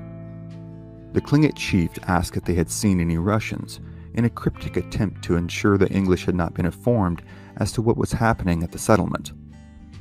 The captain lied and said they had not, and invited the chief on board to trade. The chief and his cohort, including his wife, climbed on board the English vessel, and they were all summarily placed in irons. The remainder of the Klingit still in the water were all informed that their chief would not be returned until all Russian captives had been returned to the English. Furthermore, he informed the Klingit that if they did not do this, he would hang their chief from the yardarm of his ship. At this time, 2 more English vessels pulled up into the bay. All 3 captains of all 3 vessels joined forces in resolutely demanding the return of all hostages. In response, dozens more Klingit war canoes appeared, in a defiant display meant to show that they too meant business should any harm be done to their chief and kinsmen. However, not wanting to see their chief dead at the hands of British sailors, the Klingit brought forth 2 women and 4 children. They insisted that these captives were all that they had, but the British captains all agreed that they were lying. And so, in typical martial maritime fashion, the British officers ordered open fire upon the Tlingit canoes. In one riotous three-ship volley, hundreds of Tlingit fell dead, wounded, or found their newly perforated canoes sinking into the frigid bay waters. Terrified of further reprisal, the Tlingit brought forth the remainder of the captives and quickly made their way north to the cover of the inlets and forests. The British vessels sailed to Kodiak, where their traumatized Russian passengers disembarked, their individual fates, including that of Ambrosian Plotnikov, being largely lost to history. However, the Russian Empire would not suffer such an affront without exacting their retribution. Plans to exact their revenge on the Tlingit were already in the works before the British rescuers had even bade them farewell. The Tlingit were all too keenly aware that they had not seen the last of the Russian intruders and did not take the threat lightly. They constructed a fort at the inlet of the river, strategically located to spot and intercept any attacks from Russian ships. One young warrior among them, Katlian, burned for revenge on the Russians. He even kept on him a blacksmith's hammer, stolen from the forge at the St. Michael settlement. He vowed to one day drench its iron head in Russian blood. 2 years later, in 1804, Katlian had risen to the rank of chief. One day, late in the fall, he was alerted to the sighting of Russian ships on the horizon. One can only imagine how he snugly gripped his cherished hammer, elated and maybe even a little relieved that his chance had now arrived. The Battle of Sitka in 1804 would prove to be a pivotal, climactic battle in this struggle between martial powers and their efforts to control the often inhospitable but perpetually invaluable Alaskan coastline. And to be sure, that episode is coming soon. But for tonight, that's another story for another time.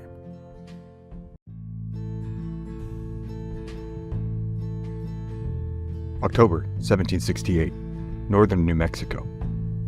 As dawn breaks on another autumnal morning, the inhabitants of the Spanish garrison at Ojo Caliente, just north of the Rio Grande, wake from another fitful night's sleep, casting watchful eyes to the north. Though the surrounding area was well known for its relentless desert heat, conditions could vary wildly from freezing cold to thunderstorms to unyielding droughts. However, regardless of the conditions they awoke to, the soldiers present at Ojo Caliente did this every morning. For these men, who believed themselves courageous soldiers of the Spanish Empire, lived in stark terror of one thing more than any other here in this harsh locale on the bleeding edge of the known world.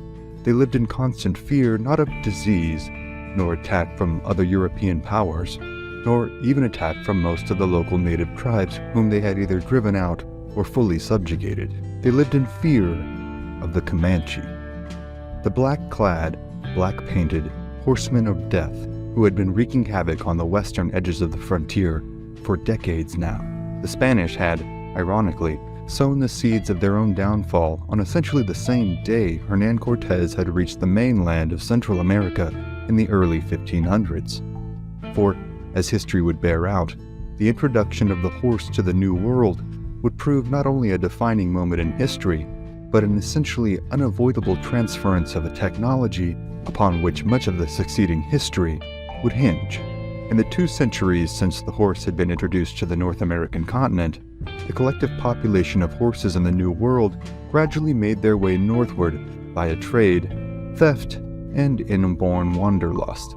During the same time, the Comanche had undertaken a mass migration southward, breaking off from their Shoshone forefathers in what is present-day Wyoming and making their way down the eastern side of the Rockies, often harassed by tribes local to the areas they passed through. However, sometime in the mid to early 1600s, the Comanche had come into contact with the horse, and, in what amounts to the historical blink of an eye, they had gone from bipedal whipping boys to some of the most adept cavalrymen on the planet. Their turnaround had been stark, swift, and startlingly violent. Their longtime foes, tribes like the Apache, were driven from their homelands in Texas and New Mexico. Comanche raids, though, were not solely military endeavors intent on killing their enemies and taking their lands. They were the means by which the Comanche economy ran, the spoils of victory be they weapons, horses, foodstuffs, or oftentimes captives who were treated as subhuman slaves. The Comanche were notorious for the brutal treatment they inflicted upon their prisoners. While adoption of younger captives was not wholly uncommon, the abuse and subjugation of female captives was the norm. The Comanche viewed the captives that they adopted as fully recognized members of the tribe, but viewed those they did not as something altogether less than human, and they treated them as such. The Comanche dealt in an extensive, empire-wide slave trade that rivaled or equaled the transatlantic and Arabic slave trades in their brutality and inhumanity, if not in transcontinental scope. While there was certainly a market for powerful, wealthy New Mexican oligarchs to purchase back captives to return to their families, there was also a large market for slave labor among the wealthy ranchers and politicians of the territory. A resident Spanish Catholic priest at Ojo Viejo, Fray Andres Varro, gave the following first-hand account of one of the many trade fairs that were held for the Comanche by many of the local New Mexico governors in various locations throughout large swaths of eastern and southern New Mexico. Quote, "Here, in short, is gathered everything possible for trade and barter with these barbarians in exchange for buffalo hides, and, what is saddest, in exchange for Indian slave, men and women, small and large, and a great multitude of both sexes, for they are the gold and silver and richest treasures of the governors." Fray Varro goes on to describe, in horrified tones, the treatment of the female captives by the Comanche. Quote, "They corrupt them in sight of innumerable assemblies of barbarians and Catholics, saying to those who buy them with heathen imprudence, 'Now you can take her. Now she is good.'" The Comanche, no strangers to psychological warfare, used the accounts of their raids and treatment of prisoners to stir up terror and build an aura of invincibility throughout the burgeoning empire. However, they also contrasted their propensity for startling levels of violence with a keen sense of diplomacy. Throughout the decades, they had alternately established, renounced, and re-established several peace treaties with different townships in the area. However, the decentralized structure of Comanche society made any kind of sustainable peace agreement nearly impossible to establish. Though they were often referred to as a singular nation, the Comanche did not operate as one unified entity. Rather, several autonomous bands comprised what was known on its whole as the Comanche Nation. Before the 1750s, three primary bands comprised the Comanche: the Yamparicas, the Jupes, and the Catzotecas. By the 19th century, the diaspora of Comanche bands had expanded significantly. By this point, many observers of the Comanche began to refer to them in three distinct groups: the Northern Comanche, the Middle Comanche, and the Southern Comanche. The Yamparica, or root eaters, and the Catzoteca, or buffalo eaters, occupied the northernmost areas of Comancheria, in present-day Kansas and Colorado. The Noconi, or movers, held sway over the eastern reaches in present-day New Mexico. Located south of them were the Tenawa, or those who lived downstream, as well as the Tanima, or liver eaters. These groups were known as the Middle Comanche. The Panateca, or honey eaters, occupied the Edwards Plateau in central Texas. They were the largest band and known as the Southern Comanche. Other bands would continue to break off and operate as autonomous but cohesive entities well into the 19th century. The Coahati, or antelope eaters, moved out of the plains of the Llano Estacado in Texas in the 19th centuries. By the 19th century, they were known as the Western Comanche. These ever-evolving intra-tribal dynamics made attaining a tribal-wide consensus on anything from peace treaties to trading agreements a nearly impossible task. The Spanish had come to these northernmost outreaches of their self-proclaimed empire in the 16th century, bringing with them cattle, sheep, agriculture, Catholicism, firearms, and horses. They had swept north after conquering the Aztecs, either subjugating or eliminating the native tribes they had encountered on their deliberate, decisive push into the territories of the New World. By 1768, Taos and Santa Fe had been established trading spots for centuries. They were also subject to the constantly alternating and occasionally simultaneous Comanche practices of trading with and making raids upon the local ranches and outposts. 3 months before this October morning, a band of 400 Comanche, believed to have been Katsoteca, had made their way into Taos, roughly 40 miles east of Ojo Caliente, under the auspices of desiring peaceful trade with the local merchants. This was not altogether uncommon, though it must have been an unnerving experience for even the most inveterate traders and Taos residents. On this day, though, the Comanche had not only been peaceable, they had been downright amiable. Smiles and charity were the order of the day, as residents traded and bartered, conversed and competed in horse races and games of chance. But in the Comanche's joviality lie their Machiavellian genius. Though they had no knowledge of the cynical 16th century Italian political philosopher, it is safe to assume that the Comanches would likely have appreciated his work if they did. For they viewed themselves as rightful rulers of a seemingly endless domain, ones who did not have the luxury of indulging in moral scrupulosity when they had an empire to run. This trading contingent had certainly come to Taos to trade and acquire goods, but they were also a distraction. For on that same morning, a group of 100 Katsateca warriors had swept down upon the Spanish at Ojo Caliente. Despite their best attempts on that day, though, the Comanche attack had failed. The Spanish soldiers, well armed and well trained, had managed to respond in time to the Comanche attack, killing and injuring a number of Comanche warriors within the first few volleys. Like virtually all native tribes on the North and South American continent, the Comanche martial tradition did not include sacrificing the lives of their warriors to make territorial gains.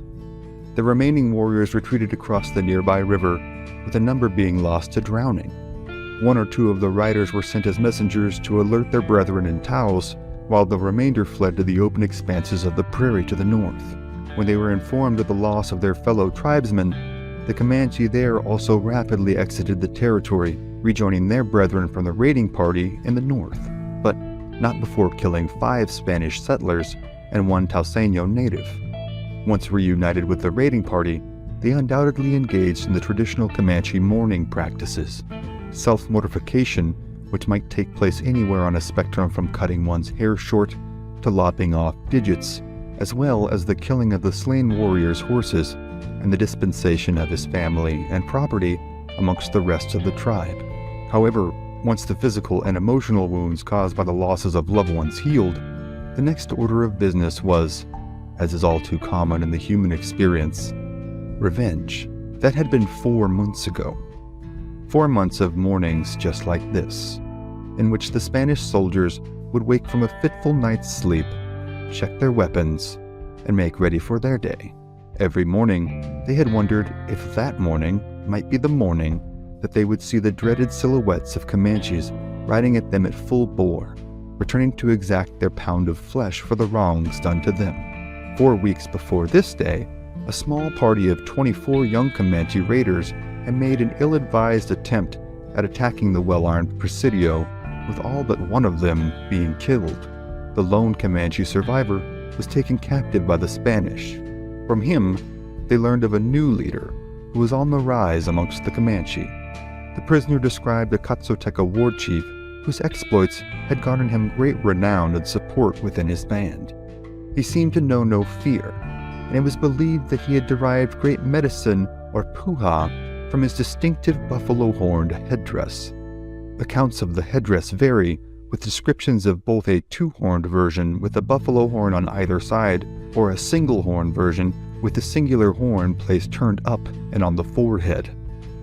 In either account, though, the horns were painted green. This garnered him the name Cuerno Verde, from the Spanish meaning greenhorn. In his work, Comanche Political History and Ethno-Historical Perspective 1708 to 1875, anthropologist Thomas Cavanaugh described the chief thusly.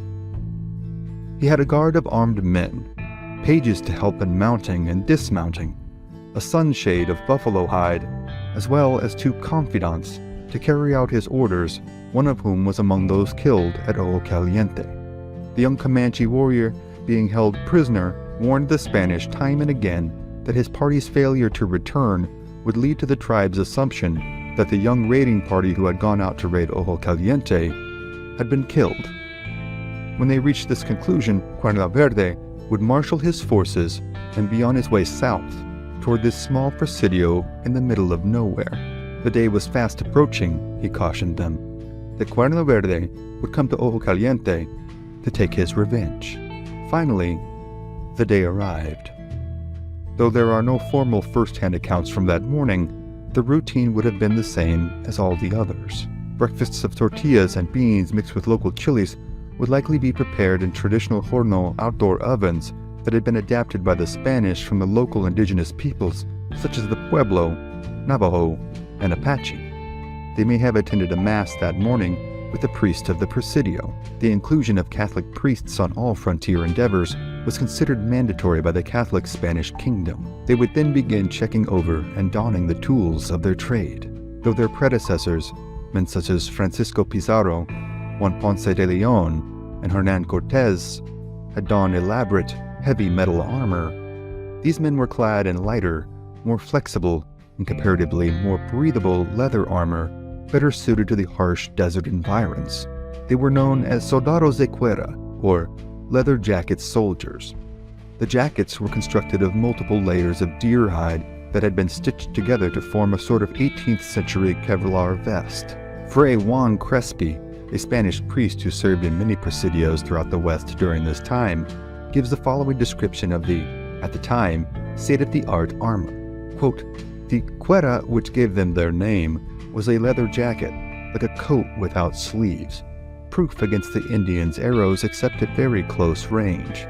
For additional armor they had shields and shaps. The shields, carried off the left arm, were made of 2 plies of bull's hide, and would turn either arrow or spear. The leather shaps or aprons, fashioned to the pommel of the saddle, protected legs and thighs from the brush and cactus spines." End quote. The soldados were armed with an escopeta or carbine, a pair of single-shot pistols, a bow, a sword, and a lance. As an added defensive measure, their soldado might choose between 2 types of shields, the first being the larger bullhide shield known as an adarga for use in establishing a more stationary defensive position, the second being a small round metal shield known as a rodela for use in close quarters combat. The soldados recruited heavily from the mestizo population, those of mixed Spanish and indigenous heritage, as well as from the natives who had come to convert to Christianity, and from freed slaves. Most of the officers, though, were full-blooded Spaniards who had been born in the New World. They were known as criollos. For both officers and enlisted men, service in the soldados presented several enticing benefits: regular pay, access to medical care, and the possibility of being granted portions of land upon completing their term of service.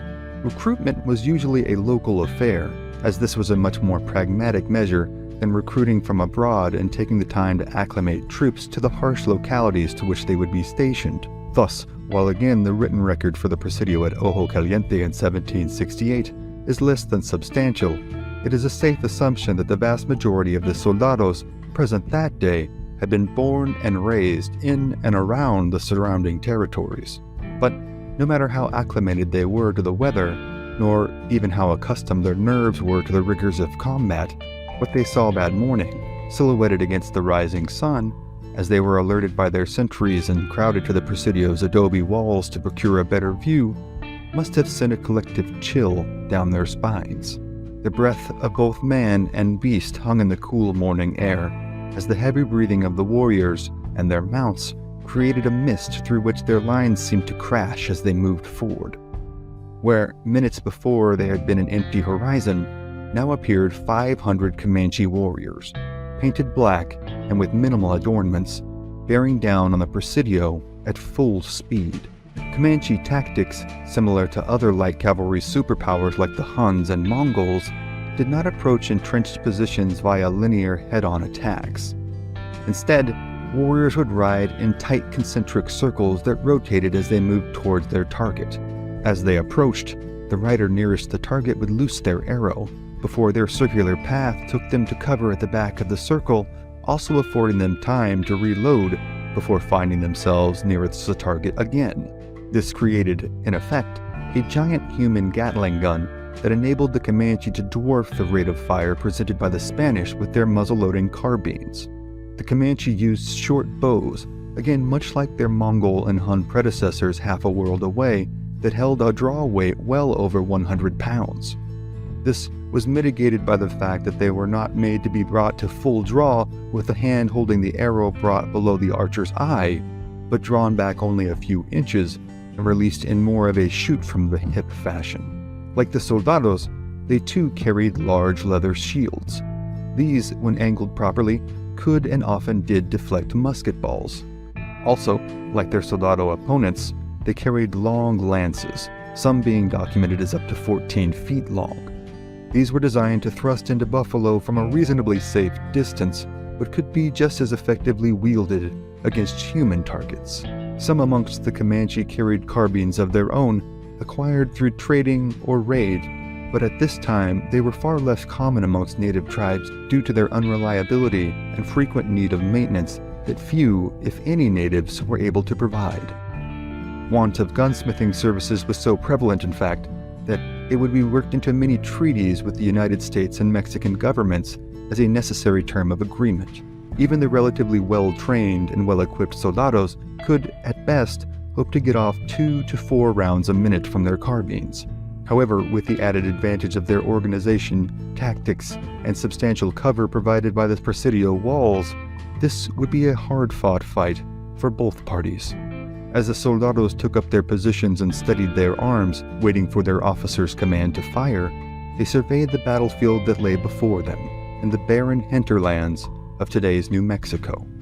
Even in the early morning's fleeting illumination, one figure amongst the seemingly demonic horde barreling at them stood out amongst the rest. He was not an exceptionally large man, but his demeanor and body language indicated that he was clearly in command of this band of warriors. And the green-horned headdress that he wore, beneath which his eyes burned intently and angrily, indicated that this was Cuerno Verde. As the arrows began to rain down, and the Comanche war party advanced upon them in several of their cyclonic attack formations, the soldados loosened their initial volley at the command of their officer. Everyone inside the Presidio was well aware of the stakes at hand. Should they be overrun, those among them who were not killed outright would suffer torturous deaths at the hands of the Comanche.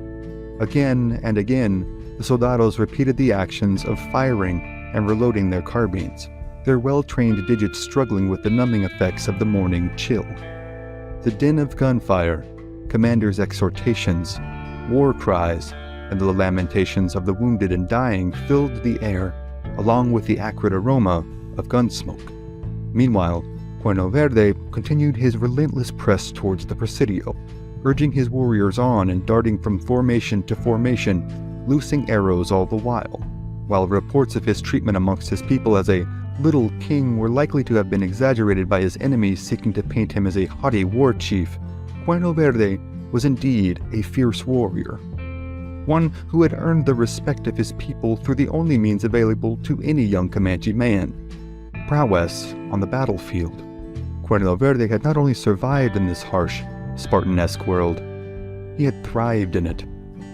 His wife was happy and well-fed. His young son was fast becoming the apparent rightful heir to his father's legacy, and the warriors who had followed him on this raid, all 500 of them, trusted him implicitly with their lives. Cuerno Verde likely did view himself as less of a king, but more of a distinguished member of a collective empire that had been built by the Comanche and was inherently theirs to uphold, defend, and expand. These Spanish, like the Apache, Navajo, and Ute they had also warred with over the years, were not of his people, and thus had no right on his land.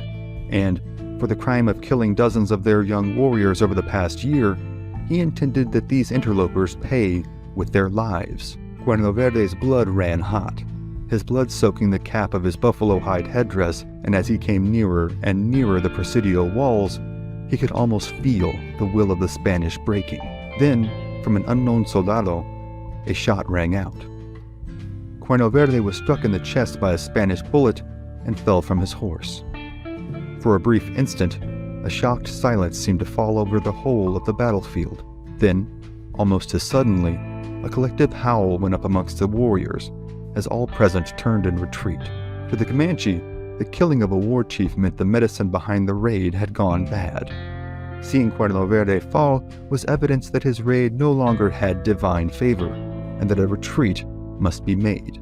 But while the Comanche Code of Conduct made no provisions for the sacrificing of warriors to obtain positions solely for the position's sake, they were renowned, even in 1768, for their willingness to put themselves in harm's way in order to recover the bodies of their slain warriors if at all possible.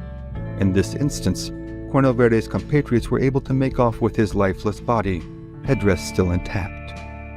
They disappeared over the horizon, and the Spanish, aware of the common tactic of false retreats baiting pursuers into ambushes, saw fit to ensconce themselves even more firmly within the walls of the Presidio.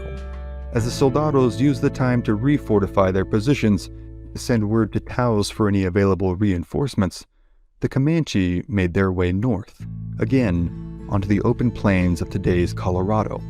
When they arrived back at their camp, carrying the body of the slain Cuerno Verde, a collective wail rose up amongst the entirety of those present, as the loss of such a great war chief was so keenly felt. What was worse, it had come at the hands of the newest, most hubristic intruders into their empire, the leather-clad and carbine-wielding Spanish. Cuerno Verde's horses, a Comanche chief of his status would likely have at least a few hundred, were all killed by hand, being sent with him to the afterworld to continue serving their master. As was their obligation, Cuerno Verde's widow was taken care of by the families of his warriors. Cuerno Verde's son would also take up his obligation, one of revenge. His father had named him Tabibo Narikant, meaning dangerous man, and while this was certainly apt, history would see him assume the mantle of his father in avenging his death. In a few short years, the soldados would again shudder at the sight of a mighty, green-horned warrior rushing down upon them with fury untold. Unsure at first whether or not the mighty warrior had been killed at all, or maybe even returned from the dead, they would begin to refer to him under the same moniker as they had his father. He would be known as Cuerno Verde, and it would be he who history would recall as such, as his legend would spread farther and wider than even his legendary father's. Tales all over the Spanish settlements in what is now New Mexico, Colorado, and Texas told of the brutality and violence wrought by the war chief against whose very existence implied support for the killing of his beloved father. The Spanish would pursue him in vain for years, until a legendary figure of their own, a man named Juan Bautista de Anza, came to the territory. In 1776, he had led an expedition to Alta California and helped found what is today San Francisco. Upon his return to the territory, he was made aware of the havoc being unleashed by Cuerno Verde and his raiders, and made it his mission to track them down. It would be years later before they would finally meet on the plains of Colorado. In the intervening time, he would lead expeditions over thousands of miles. Cuerno Verde would continue his quest for revenge via years of horrifically violent warfare, and the Comanche as a whole would be devastated by the deadliest enemy any native tribe could encounter: smallpox.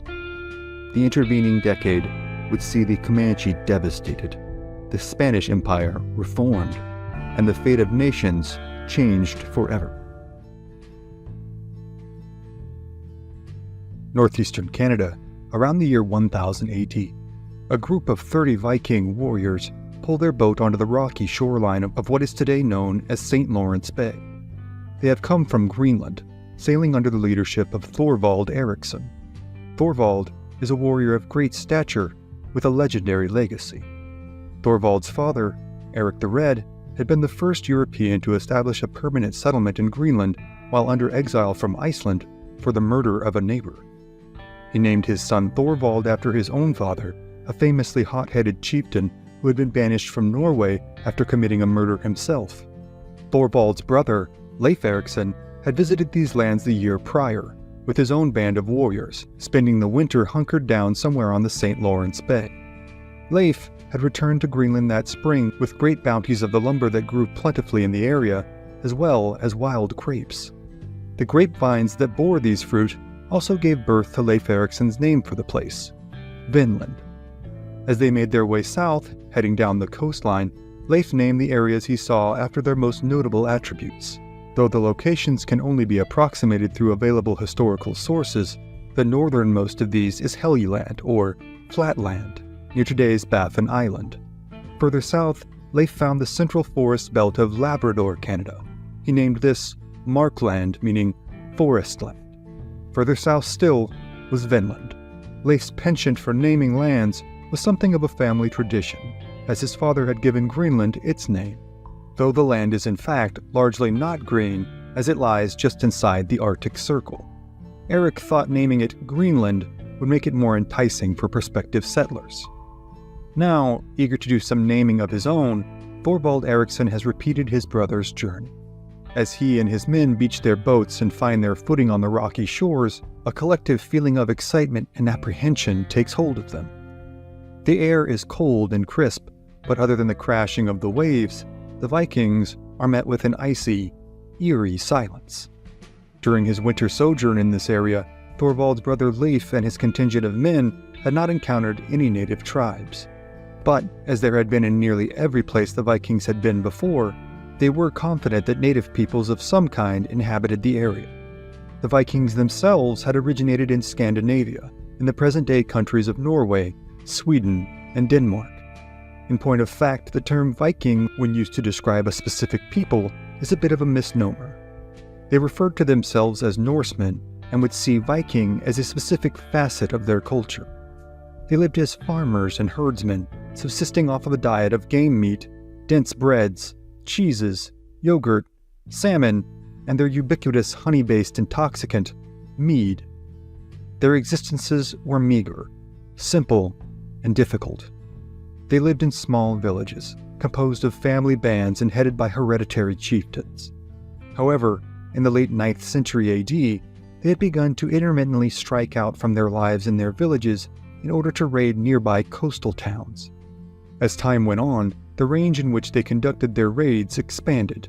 They raided the monasteries and seaside villages of England, Scotland, and Ireland. They raided east into Russia, and as far south as northern Africa. A Viking raid often entailed lightning-fast attacks that swept down upon their victims, taking anything they could of value and killing anyone who posed any serious resistance. These goods might be in the form of foodstuffs, alcohol, livestock, precious metals, often in the form of religious relics, and human beings to be sold into slavery. Raids were conducted under the leadership of war chieftains, whose military might depended not only on their own martial prowess, but their ability to recruit and sustain forces of fighting men. Ascension in Viking society required a warrior to go forth and reap the rewards of pillage and plunder. Thus, the popular image drawn to mind for most in the 21st century is that of a pagan Nordic madman, intent on wreaking death and destruction everywhere he went.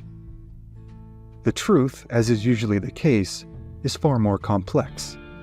Vikings were not only preeminent raiders, but incredibly salient businessmen who established and maintained trade routes that covered thousands of miles and lasted hundreds of years. It was trade, in fact, that drove the Vikings to settle such inhospitable places as Greenland, Iceland, and eastern Canada. Here, vast herds of walrus, far larger than any Norseman had seen on their home shores in northern Europe, provided large supplies of not only meat and blubber, but highly prized ivory. It would, in fact, not be until the 14th century, when European powers began hunting elephants for ivory and exporting their highly prized tusks back to Europe, that the Viking trade in ivory would finally wane. And while many Norsemen hailed pagan gods such as Odin and Thor, this had begun to change starting in the 8th and 9th century, when Christian missionaries had begun to visit their homelands. While Thorvald's father had remained a staunch follower of the old pagan ways, his sons Thorvald and Leif actually converted to Christianity. By the year 1050, most Vikings would, in fact, be Christians. However fervent their conversions, though, the Vikings did not view Christianity and violent seafaring as mutually exclusive endeavors. Raiding, especially against non-Christians, carried on unabated long after the bulk of feared and fearsome Norsemen had adopted their new faith. Finding themselves in new lands, as yet untouched by any Christians or Vikings save for his own brother, Thorvald and his men make their initial incursion into the foreboding territory. They are all heavily armed and armored, with spears, axes, swords, shields, helmets, and chainmail. They move down the shoreline and into the trees, scouting for natural resources and any native inhabitants. Those native inhabitants are likely the people known as the Thule, the ancestors of the modern-day Inuit people. They, too, are relatively recent arrivals to this area, having come eastward from the Alaskan coastline over the course of the last few centuries. Though not a particularly warlike tribe, they are an extremely hardy and stalwart people, more than willing to defend themselves and their homelands. The Vikings have spotted them from their ships and given them the name Skraelings, which etymologists have proclaimed as meaning anything from little men to barbarians to skin wearers due to the animal hide clothing they wore. The Vikings have not, though, had any contact with them as of yet. Now, as Thorvald and his men round a bend on the coastline, the inevitable collision of worlds is at long last realized. They come upon a trio of overturned canoes, which chroniclers of the event will later refer to as skin boats, beached on a stretch of the rocky beach. Beneath each overturned canoe lie 3 Thule men, 9 in total, all lost in blissful slumber and the shade and shelter provided by their overturned crafts. Thorvald and his men set upon them at once, killing 8 of the men as they attempt to flee. One Thule man manages to slip away, escaping into the dense forests before meeting the same fate as his comrades, beneath the swords and axes of the Viking horde. Seemingly unconcerned with the lone native they had failed to kill, Thorvald and his men begin to ransack through the belongings of the Thule. They are flush with the thrill of what they see to be a righteous victory, and eager to take stock of what goods these newly found people have to offer. The Vikings make their camp for the night on the beach, happy to indulge themselves in a night of revelry after so many long days and nights of hard travel in such unforgiving environs. Only yards from the bodies of the 8 Thule men whom they have just killed, the Vikings toast each other as conquerors and warriors. The spoils of this new land are readily apparent to them, and they view themselves as so martially superior that the threat of retribution is, if not unthinkable, certainly of little concern to them. Before long, Thorvald and his men, thoroughly exhausted from their travels and with their bloodlust temporarily satiated, are all sound asleep on the beach. But as they dream of great deeds and promising futures, the lone Thule man who had escaped the Vikings' ambush is running full speed through the thickets and meadows, across streams and over hills, back toward his home village. As he runs, he can scarcely make out the trees, rocks, and bushes he must navigate through, as his eyes are blurred with tears of grief and anguish. Finally, he makes it back to the Thule village. The Thule people live in bands of 10 to 20 families situated on or near the coastline. They live in semi-subterranean dugout-style homes in the winter and animal skin tents during the warmer months. As the man runs into camp, the alarm is sounded from lodge to lodge. 8 of their young men are dead, at the hands of these strange, murderous invaders. At first, a mood of surreality prevails over the camp. The news brought in by this lone survivor seems almost unbelievable. Then, as though some great dam has burst, a torrent of emotion sweeps over the village. As great cries and lamentations rise up from the women, the men scramble to organize a retributive raid. The Thule subsist in this harsh environment by hunting caribou, seals, walrus, and, most predominantly, the bowhead whale.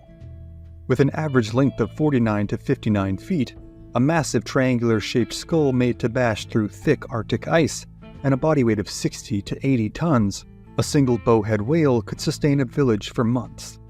This, though, required both the weaponry and manpower to accomplish killing such a formidable animal. The Thule have developed stout, bone-tipped harpoons to hunt the whales, as well as powerful bows and thick, heavy-set arrows made to cut down the hulking caribou. In addition to being skilled, fearsome hunters, they are also incredibly adept at piloting their canoes through these icy waters and navigating the circuitous coastlines of their homeland. Though they are not as warlike nor ambitious as the Vikings, the Thule are a hardened people who live difficult lives, and as they are about to prove, they are more than capable of exacting revenge on any intruders to their lands who have come to kill their loved ones. Now, the entire village is abuzz, dozens of Thule men crowding into their hunting canoes, while more begin to follow the path cut by the young man who had escaped the Vikings' initial ambush. Though their usual pastime is hunting, their intent on this day is, at least in practice, little different. They are venturing out from their village with the intent to kill. They travel overnight, rowing and running with all the focus and ferocity they can muster. Meanwhile, on the same beachhead on which they had slain the sleeping Thule men, the Vikings themselves now lie in slumber.